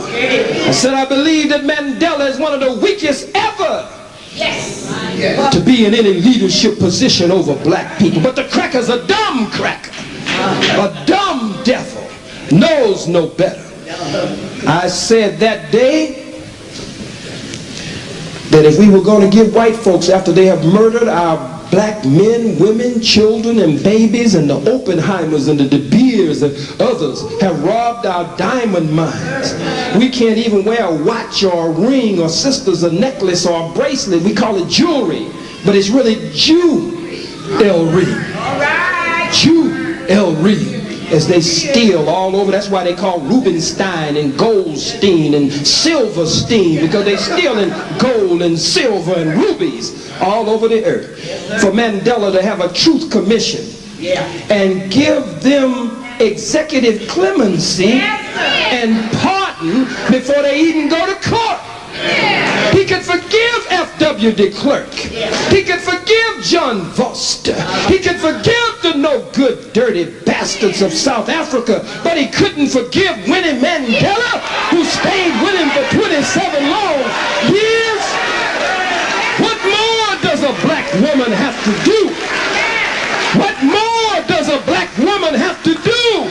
It was Winnie Mandela, a true revolutionary. He tries to attack Assad. He tries to attack the pyramids. He attempts to detract from us and attack our great accomplishments as we gave civilization to the world and all of the sciences and disciplines to the world. And now he attacks our heroes and our sheroes and comes right up in our face and disrespects us.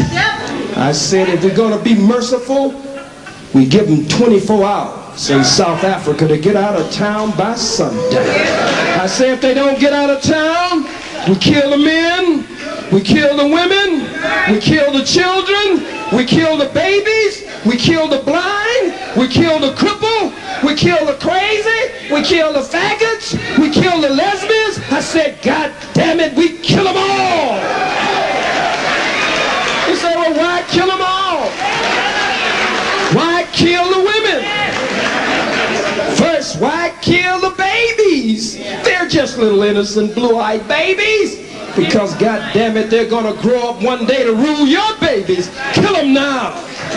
Why kill the women in South Africa? I said kill the women because the women are the military manufacturing center. And every 9 months they lay down on their backs and reinforcement rolls out from between their legs. So shut down the military manufacturing center by killing the white woman.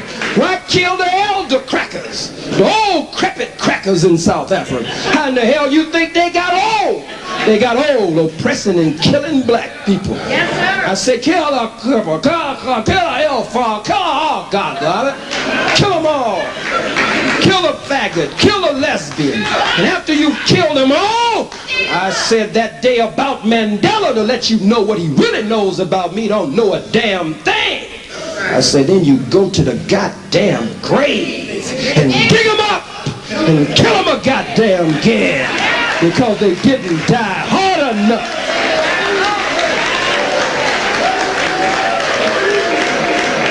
And if you don't have the strength to dig them up after you've done all that work, just go to the grave and shoot in the damn grave. Kill them again because they didn't die hard enough. I don't have no respect for Mandela. The so-called Jews had their Nuremberg trials. They tried Nazi war criminals for war crimes. Where are our Johannesburg trials? If they had Nuremberg, where are our Johannesburg trials? Where we try war criminals and give them justice. Justice, the most honorable Elijah Muhammad teaches, is the reward for good and the punishment for evil. Let me see what else this no-good cracker said. I got his notes here. Damn fool. Hey, I'm going off to school to Harvard, Yale, and Columbia. They're financing me for revolution. I wish they'd give me some guns.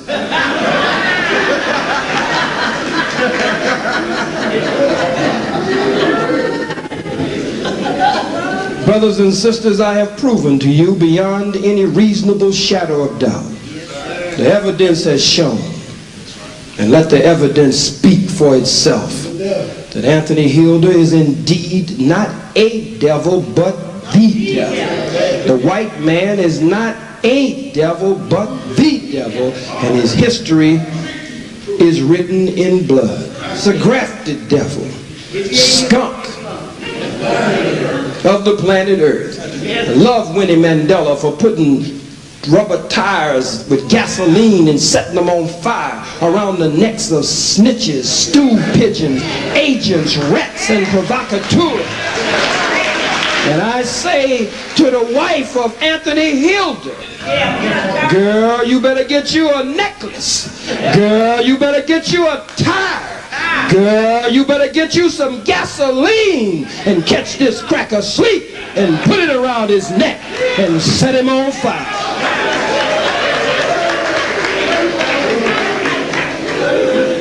The Holy Quran says, and when the Lord said to the angels, I'm going to place a ruler in the earth, they said, what would you place in the earth but that which would cause mischief and the shedding of blood?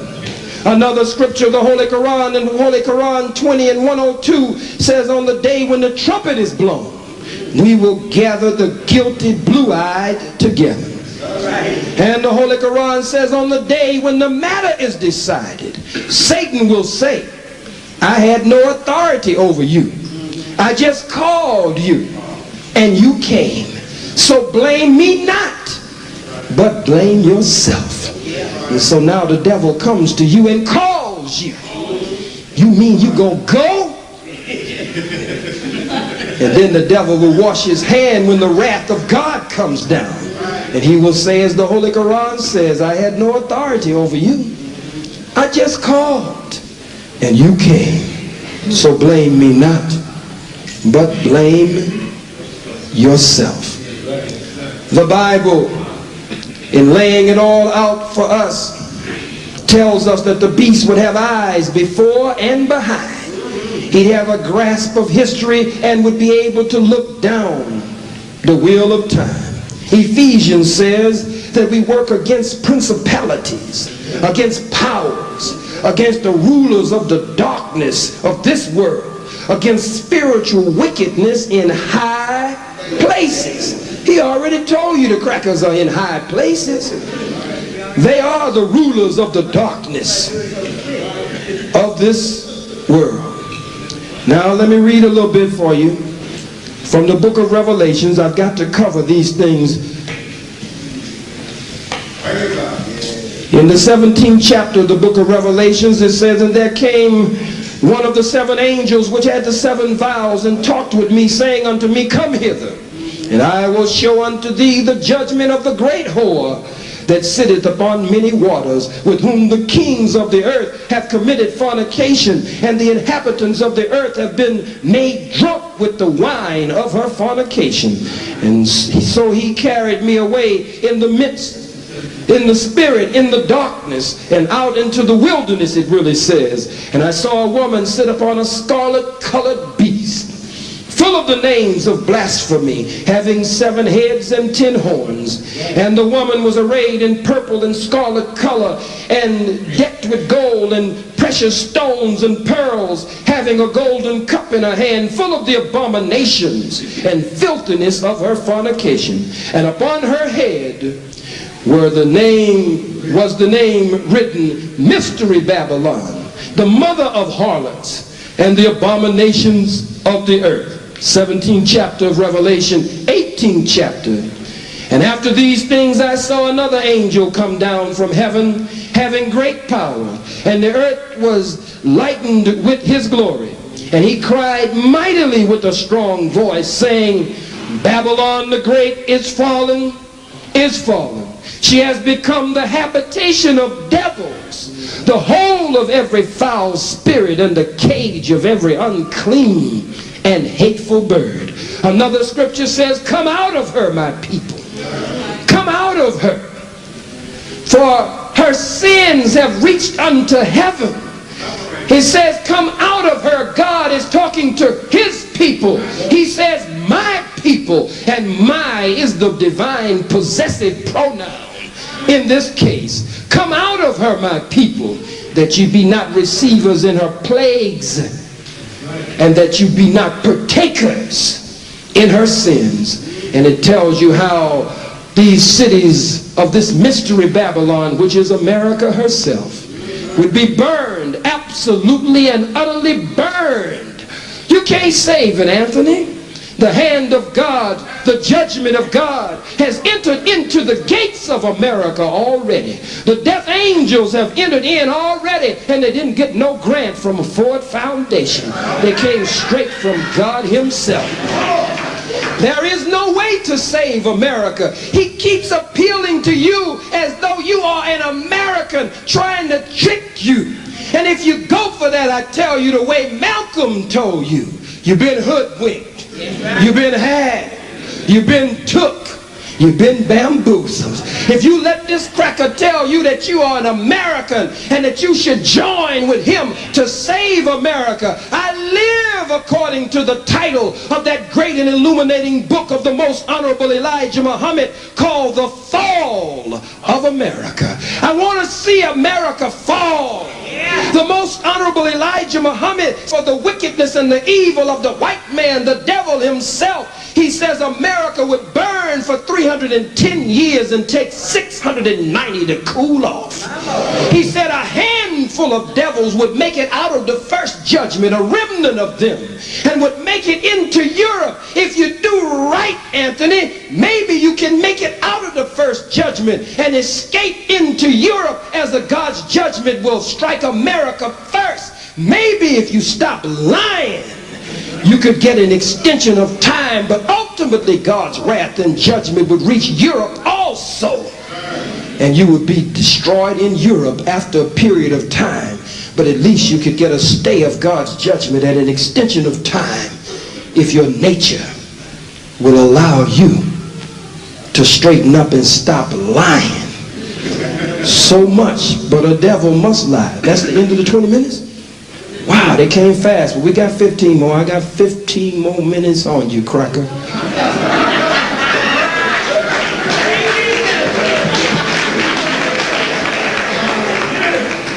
Ladies and gentlemen, the great debate.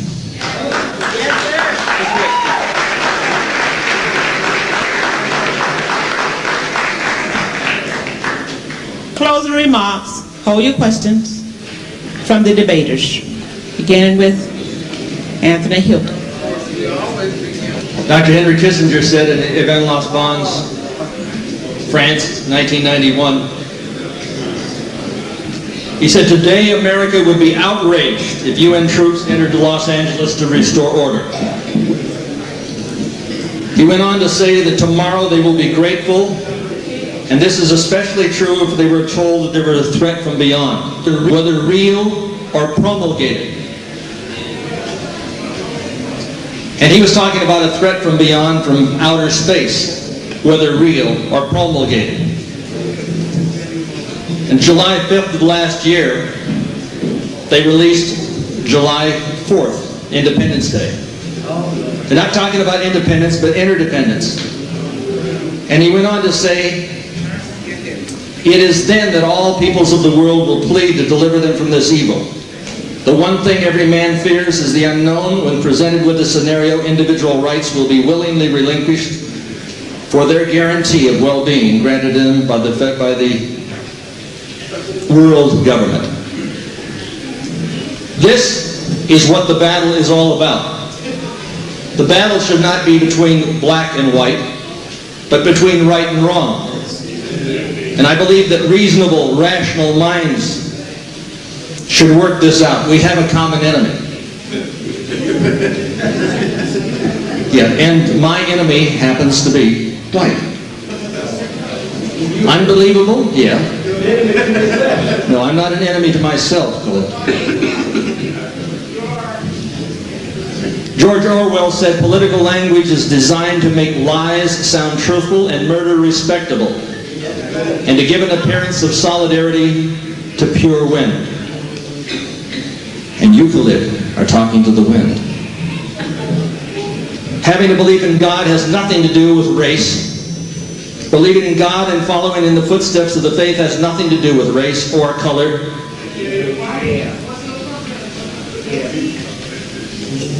Khalid Muhammad does not cater to the very best in you, but rather panders to the very worst in you. And you, sir, are not leading. You are not leading the people out of the desert into the promised land, but out of the promised land into the desert to die.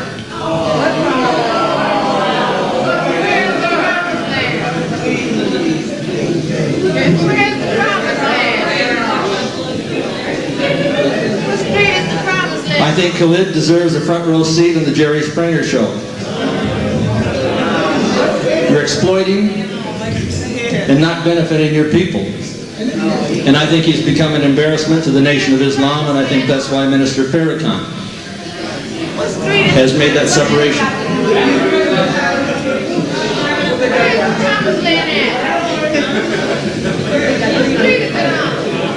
But in my remaining time,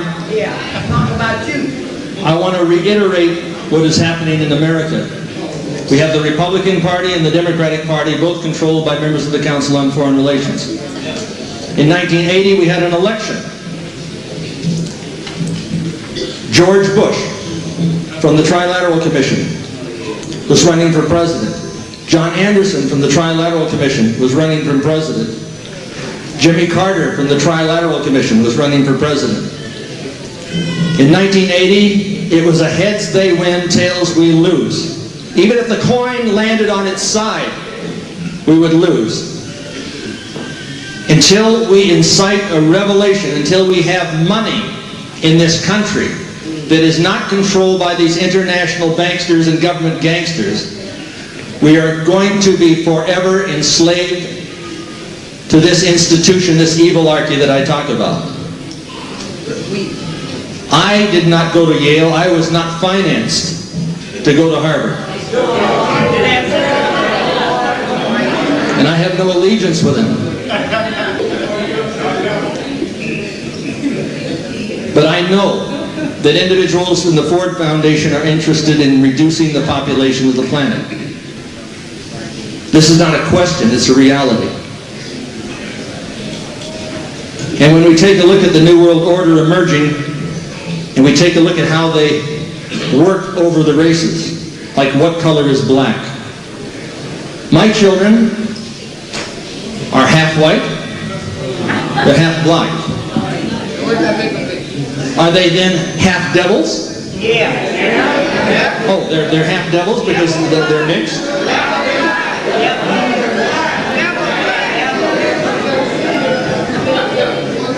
That's not only absurd, it's insane. My children are not of the white race or the black race, they are of the human race with the God-given right to discriminate or be discriminated against. And we have a few Bibles made up racial.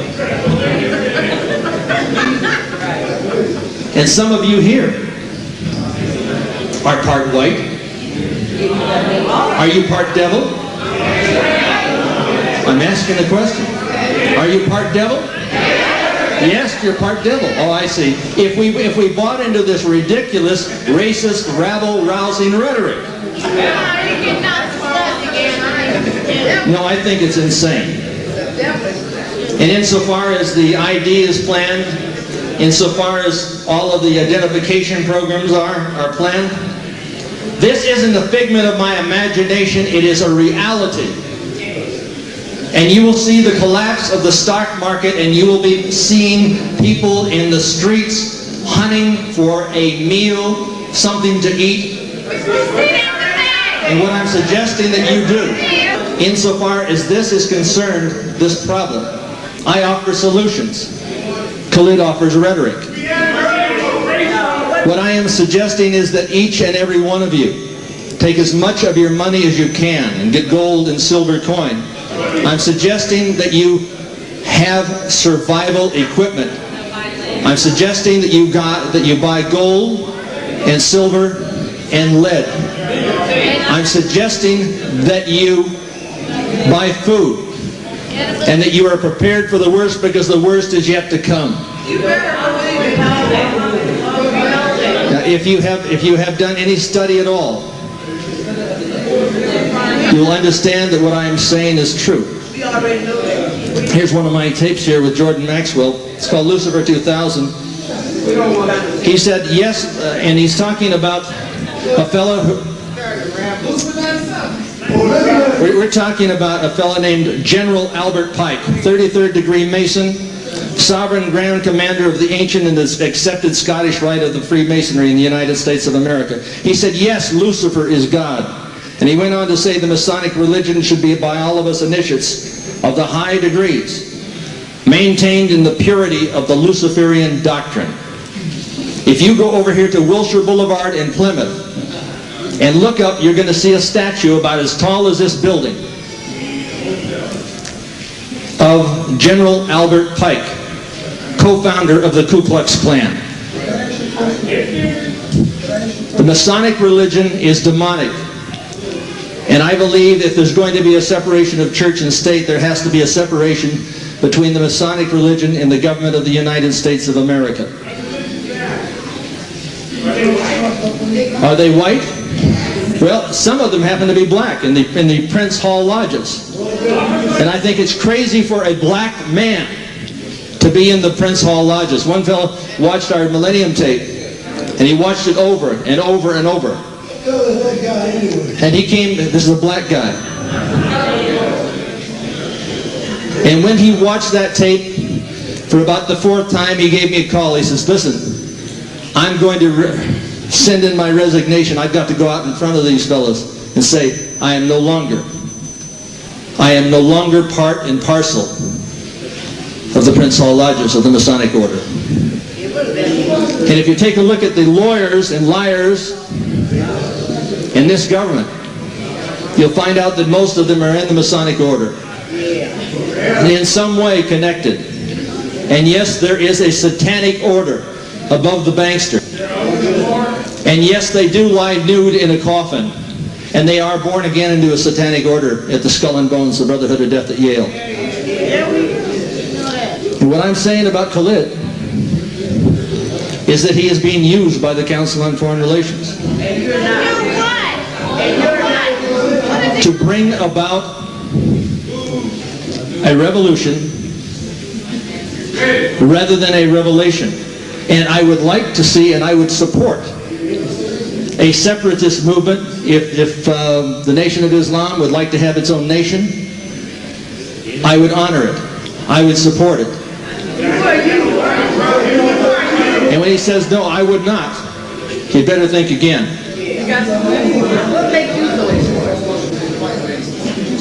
When I take a look at individuals like Colin Powell, in fact, I think Colin Powell is probably a better name for this man.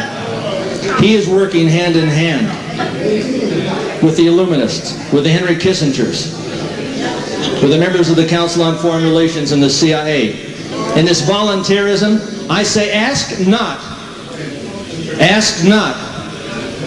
what you can do for your country, but I say ask what your government can do for you, because you should be the master and the government should be the servant. And that statement that was made, the statement that was made by John F. Kennedy was not his own. It was the words of Adolf Hitler. And if I'm not hearing Hitler tonight, then maybe I'm just not hearing. But I think the man sits beside me here is well deserving of the title, America's Black Hitler. Thank you. At this time, Dr. Muhammad will have 15 minutes for closing statements.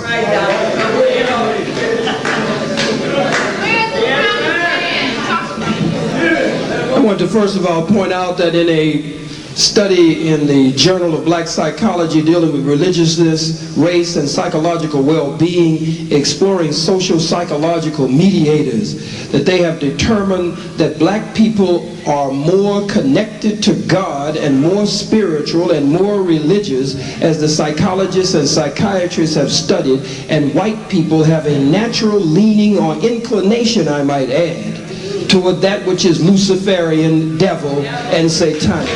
Look, brothers and sisters, look at their constant preoccupation with their little league teams, with their elementary school teams, their junior high school teams, their high school teams, and some of their national adult teams. Look at their preoccupation with the name devil. They're red devils, they're blue devils, they're the devils. They name themselves and they name their teams after all of these names.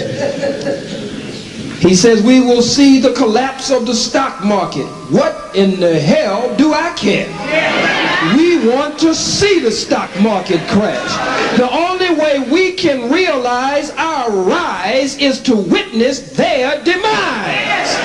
They must fall in order for us to rise. Won't you be out there trying to hold up America and get in the way of God's wrath, and God can't hardly get to the devil for you being in the way. You better get the hell out of the way.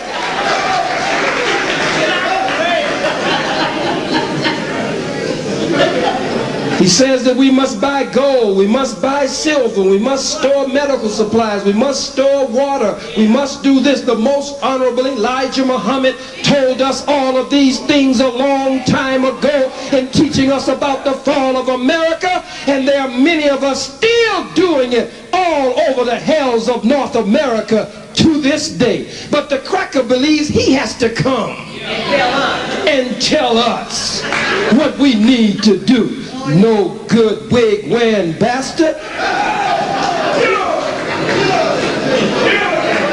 He punked out. He wouldn't deal with Osiris. He only mentioned the pyramid and the eye over the pyramid on the back of the dollar, which is not the eye of Heru. It's not the Egypt. It is not the symbol of pharmacy.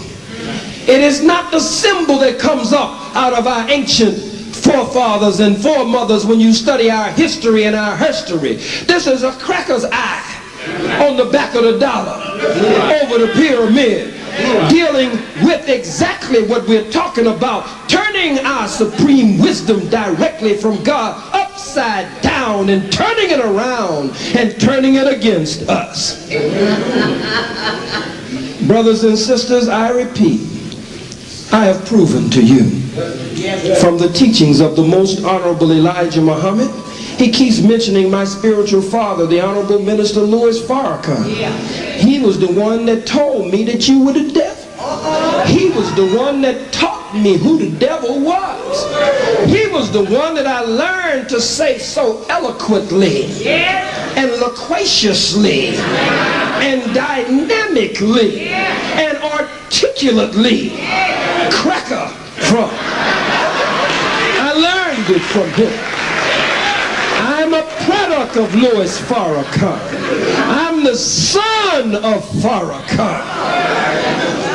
And I believed that you were the devil when they taught me then, and I still believe that you're the devil today. And I don't believe that Minister Farrakhan nor anyone should go beyond the teachings of the Honorable Elijah Muhammad. And I think you are just trying to put that on him so that you can fit yourself into some kind of special arrangement here tonight that would make this an evening where you can exercise the lies that you're used to getting away with telling everywhere you go. But you didn't get away with them here tonight. You won't pull that small time stuff over on us. Khalid Muhammad wants a revolution. You damn right I want a revolution. I'm a revolutionary, fool. I believe, black man and woman, whatever you do, you should be a revolutionary. If you are a teacher, be a revolutionary teacher. If you're a student, be a revolutionary student. If you're a grandmother, a grandfather, be a revolutionary grandmother, or grandfather. If you're a father, be a revolutionary father. If you're a mother, be a revolutionary mother. Fight this bastard. Teach your babies to be revolutionary babies, even if they can't do nothing but fight this cracker with the baby bottle. Teach your babies to fight this bastard with the baby bottle. Be a revolutionary no matter what you do. Don't let this cracker come here and try to teach you how to being a revolutionary.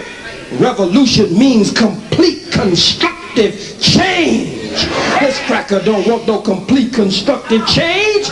Revolution starts here and goes all the way around 360. The Bible puts it this way: as it was in the beginning, so shall it be in the end. In the beginning you ruled, black man and woman. In the beginning it was your monetary system. In the beginning it was your economic system. It was your system of government and jurisprudence. It was your academic system. It was your social order. But now a cracker wants you to accept one group of crackers over another group of crackers, and you never get back back to your original godlike self. No good, black man. No good, black woman. I'm a revolutionary. If you're a rapper, be a revolutionary rapper. Rap revolutionary rap and liberation lyrics. If you write movies, be a revolutionary movie maker. Make movies that move and motivate the movement. Make some movies where we kill white folks in the movie so that we can understand our possibilities. The cracker will give you money if you are shooting your brother in the head with your Glock. If you're blowing your brother's brains out and blowing it all over the wall, boys in the hood, huh? Menace to society. And if you question him about making movies killing black people, black on black, he says, after all, it's just a movie. Let's make some movies where we kill white folks. Be a revolutionary actor, a revolutionary musician, a revolutionary artist. I loved Sankofa. How many loved Sankofa? But there's one thing about Sankofa I did not like. We saw them abuse us and misuse us throughout the movie of Sankofa. We saw the cracker rape our sister on the screen every time, brutally rape her. But at the end, when it's time called payback time, we see sister standing with a blade in her hand as the cracker comes riding down through the field. And sister we have to use our imagination that she killed him off the camera. I don't want no movie like that. Be a revolutionary movie maker. I want to see sister, after this misused her a whole movie, I want to see sister take her blade and swoosh, cut that cracker's damn head off. I want to see his head roll down the field on the movie. I want to go to the cinema, go over to Magic Johnson's cinema. I want to go in and sit down in them plush seats at Magic's theater. I want to see a revolutionary movie maker put a movie on the screen where we kill crackers so hard and so long until blood is all over the screen. You got to cover your damn popcorn. You think blood is going to get in the popcorn.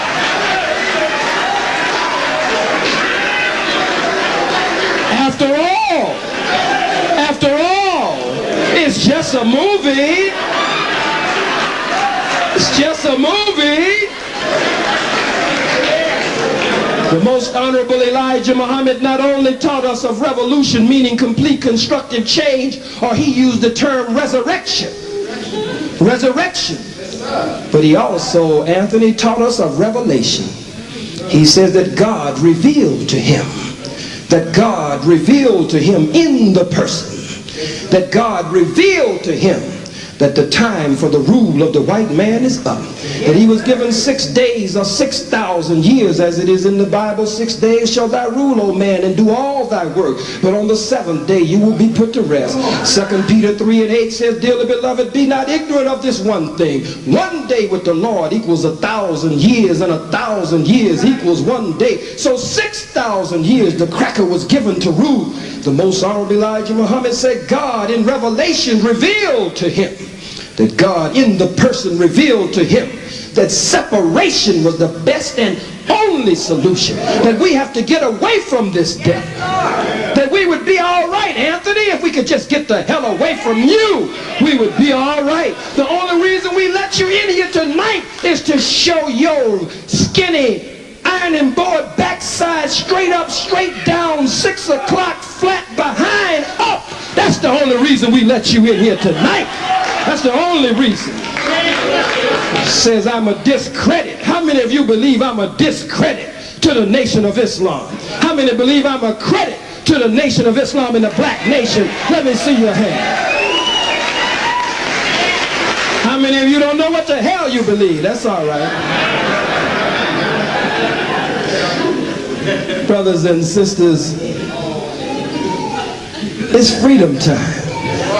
No more we shall overcome. The song now is we shall overrun.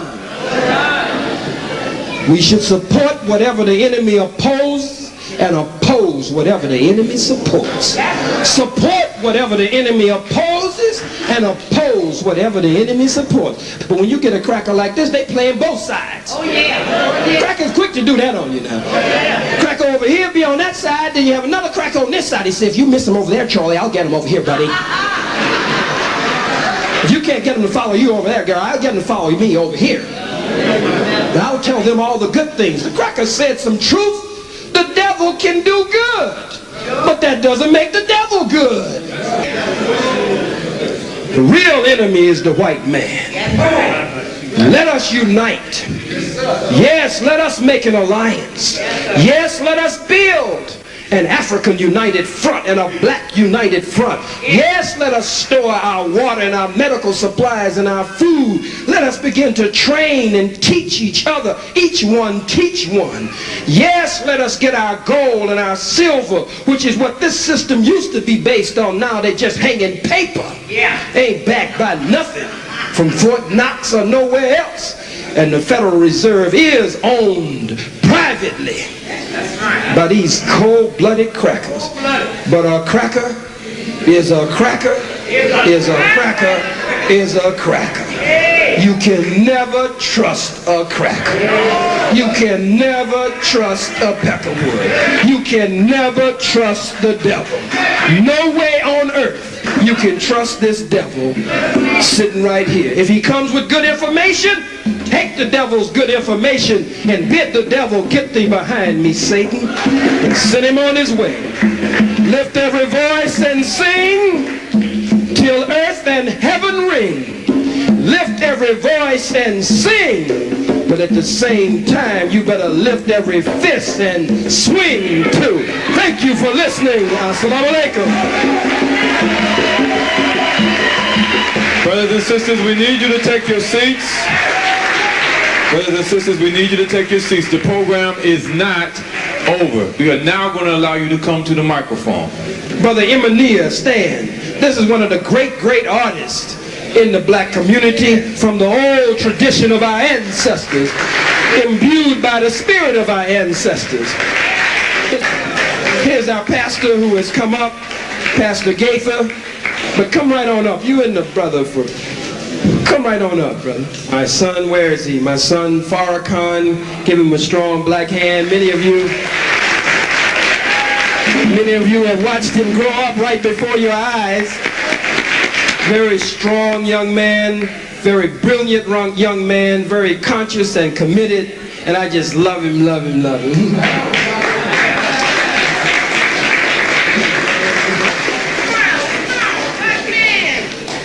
Where's his wife?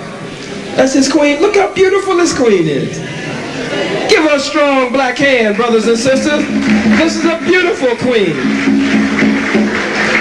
Beautiful sister. Devil, how did you get that sister? You got one of our best sisters, you no good bastard.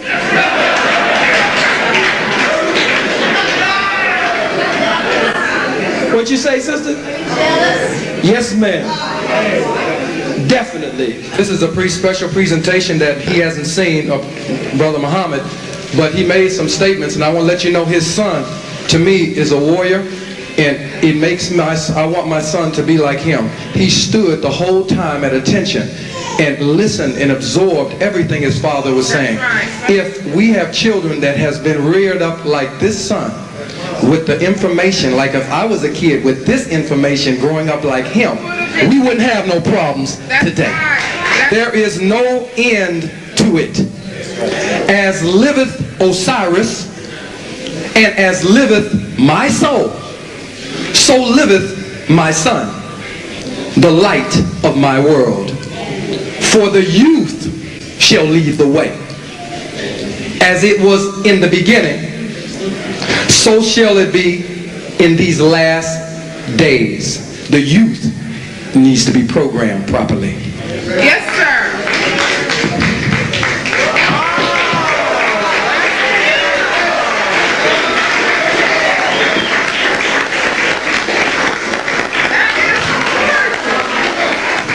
Now, we have question and answers. And I want to implore upon all of our brothers and sisters in line to ask a specific question. My name is Marcus, and I'm acquainted with Mr. Hilder. My question is directed at Mr. Anthony Hilder. When I met you for the first time, you showed me a picture of Give him a chance here and be quiet so Marcus can speak, please. You showed me a picture of yourself in either South Africa or Zimbabwe, which was known as Rhodesia at the time. And you were kneeling over the dead bodies of either 8 to 12 black soldiers, and you had a big grin on your face. No, I didn't. I would like for you to explain to this audience, as some of your fellow white researchers have told me that you have murdered black people before in Africa. I'd like you to explain to this audience, what were you doing in South Africa? Who were you working for? And what was the reason why you were standing over those dead brothers? Okay, he's asking the question about my trip to Rhodesia, and this was during a time of war. I was acting as a journalist. I was brought out to Rusape, and at that particular time there was 20 individuals who had been killed, and I believe they were killed by Fantan. Fantan would be the equivalent of napalm. As a journalist, I was squatting down. I had my picture taken at that particular time. These fellows had some AK-47s. I was stating that it was a communist revolution, and that I was not in support, obviously, of that. The people of Rhodesia supported and elected and wanted Bishop Abel Muzorewa. They did not. They were not allowed to have that selection, but rather there was a forced election, and it was not by ballot, but rather by bullet. And I wasn't smiling. I was wincing a little bit because of the stench of the bodies in the southern African sun. I hope that answers your question. What? Did you ever participate in the murder of any black people over in South Africa? Because according to some of your other white researchers, you did. No, I was not involved in that. I was engaged in a word war, and I went to Southern Africa. And by the way, I was when I got off the plane, and this was in Johannesburg. I was arrested by the South African police and held in Johannesburg. I am still persona non grata in South Africa because I was going to Africa to put up a plan for a United States of Africa which would recognize the tribal, linguistic, and racial nation states. Anthony, every time you talk about the New World Order, why is it that they only out to destroy the black people? What's so about us that they have to get rid of? Adolf Hitler wrote the book, The New World Order. This is not something that was introduced by George Bush. When I talk about they consider black people to be inferior and expendable, let's put it that way. So it's not just simply the extermination or elimination or culling of the black race. They want to reduce the world's population by about 80% eventually. So if we're talking about 5.5 billion people here, we're then talking about reducing the population by essentially 4 billion people. So it's not just the blacks that they want to reduce, it is whites and blacks or anybody who is in opposition to them. Okay, we're talking about a Cassius cartel. The Cassius cartel is basically white, and there's a few people in the Boule who go along with the program. So it's not all done by whites, but mostly. Next question. Anthony, you said that the Masons, the Skull and Bones, and the Illuminati all worship the devil. Brother Khalid suggests that you deal with them like John Brown. I would like to ask you, how would you deal with these people who you say worship the devil? Well, for freedom to live, they must die. I'll just put it as simple as that. They must die politically, physically, financially. We should not in any way support any of their businesses. We should have nothing to do with them. Next question. Assalamu alaikum, my brother Khalid Muhammad. Walaikum salam.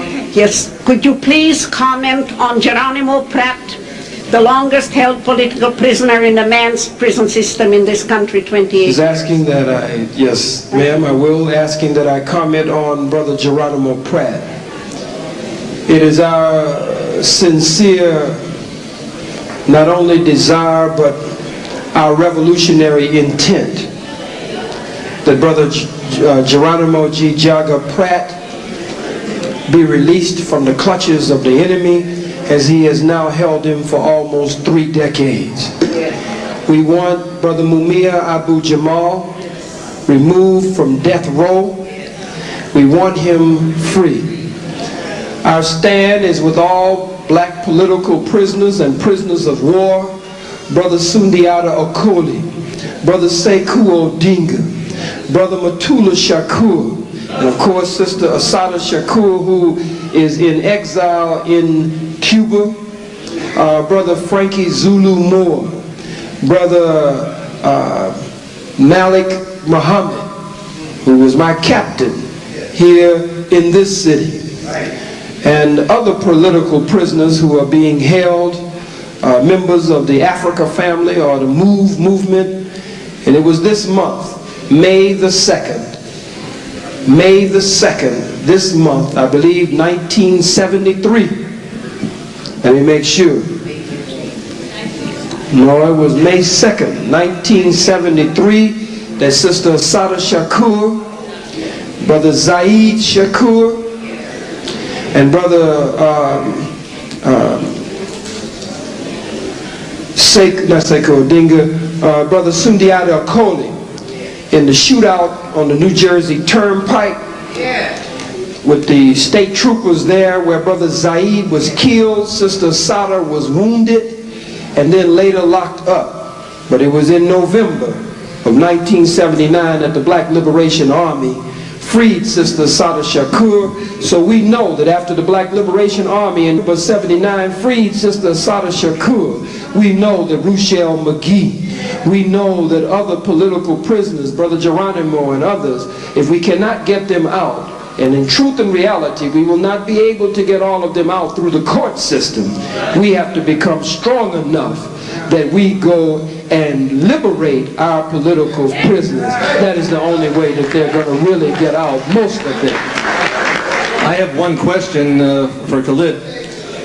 Are you accusing Louis Farrakhan of dealing with the devil when he deals with my friends Dr. Robert Strechter, Dr. Lynn Horowitz, Ralph Epperson, and William Cooper?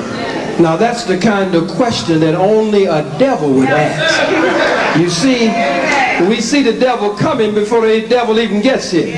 What the devil is doing is realizing that he's no match for me.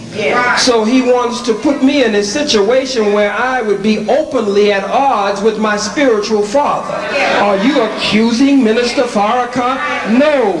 Bastard, I'm not accusing Minister Farrakhan of nothing. And I'm not accusing you of anything. I know that you're the devil, and now every time you open your damn mouth, you prove that you are the devil here tonight. Want to create a problem, further exacerbate the tension between my spiritual father and I. Whatever is between my spiritual father, the Honorable Minister Louis Farrakhan, and me, is between Minister Farrakhan and me. No devil has anything to do with that.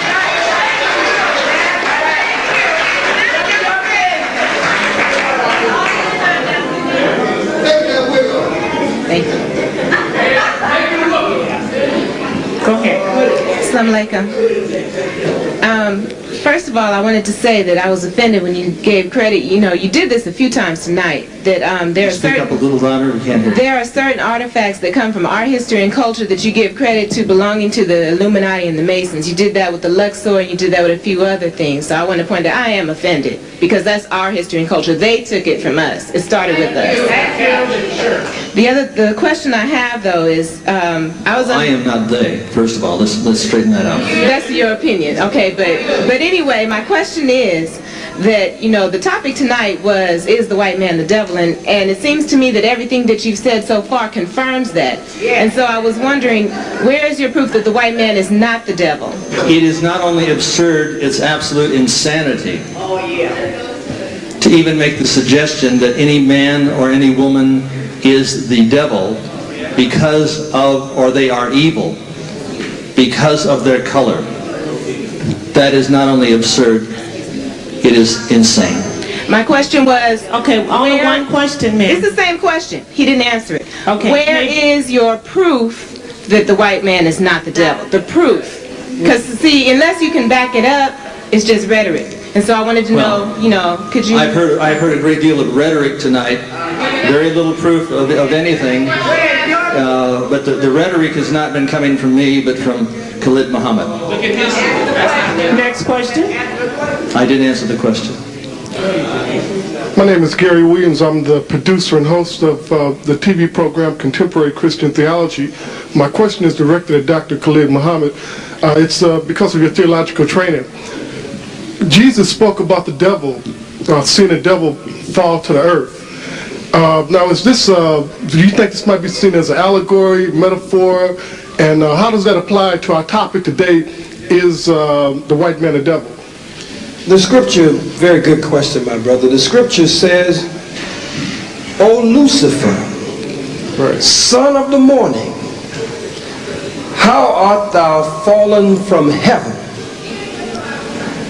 My spiritual father, the Honorable Minister Louis Farrakhan, has taught us and taught us well, as he was taught by the Most Honorable Elijah Muhammad. Lucifer, it means light bearer, one who comes appearing to be an angel of light and a bearer of truth, but who is actually one of the princes and rulers of darkness. They fall from heaven, meaning that their lie is not able to stand. Their period of rule and dominance and global supremacy is not able to stand. But it also goes back some 6,600 years in the grafting, birth control, and genetic engineering process that is responsible for the grafting of the white race out of the original black man and black woman. You see, it is important to understand, he asked the question earlier, that if he has children and it has a black mother, they have a black mother and him for a father, would that make them half devil? Well, according to genetic law, black is dominant and white is recessive. You can get the recessive from the dominant, but you cannot get the dominant from the recessive. And if a black parent and a white parent have a baby, that baby is biologically and genetically black and catches hell in the white man's world just like they're black, and would have to carry a sign to convince anybody that they had a no good, trifling, ugly white daddy at home looking like Anthony Hilder. Now, Lucifer, the son of the morning, again, this has to do with the grafting of the white race out of the original black man and woman, but it also, in an esoteric sense and in a scriptural metaphoric sense, has to do with the fall of the white man's world and the fall of the white man from a high exalted place of rulership that Ephesians was talking about when it talks about principalities and the rulers of darkness and how they would be in high places. O Lucifer, son of the morning, how art thou fallen from heaven, coming bearing some relatively good information, coming as a distributor and a bearer of light, but actually, you've asked a wonderful question, actually one who is one of the rulers of darkness.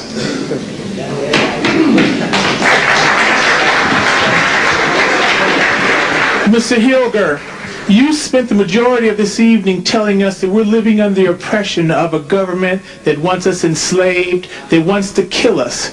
We ask you, what is your solution? And then you paraphrase Kennedy saying, don't ask what you can do for your government, ask what your government can do for you? No. Are you confused or crazy? Okay, let me explain this. You've asked the question, I'm going to answer it. I say, ask what your government can do for you rather than what you can do for your government, because your government must be your servant. Your government must be your servant, and we the people the master. In other words, when we hire somebody in the Congress of the United States or in the Senate, or we hire a police officer, that police officer should uphold the Constitution of the United States of America. And we should have freedom. And we should trust this government. I'm saying that they are our servants, and we, the people, collectively, must be the master.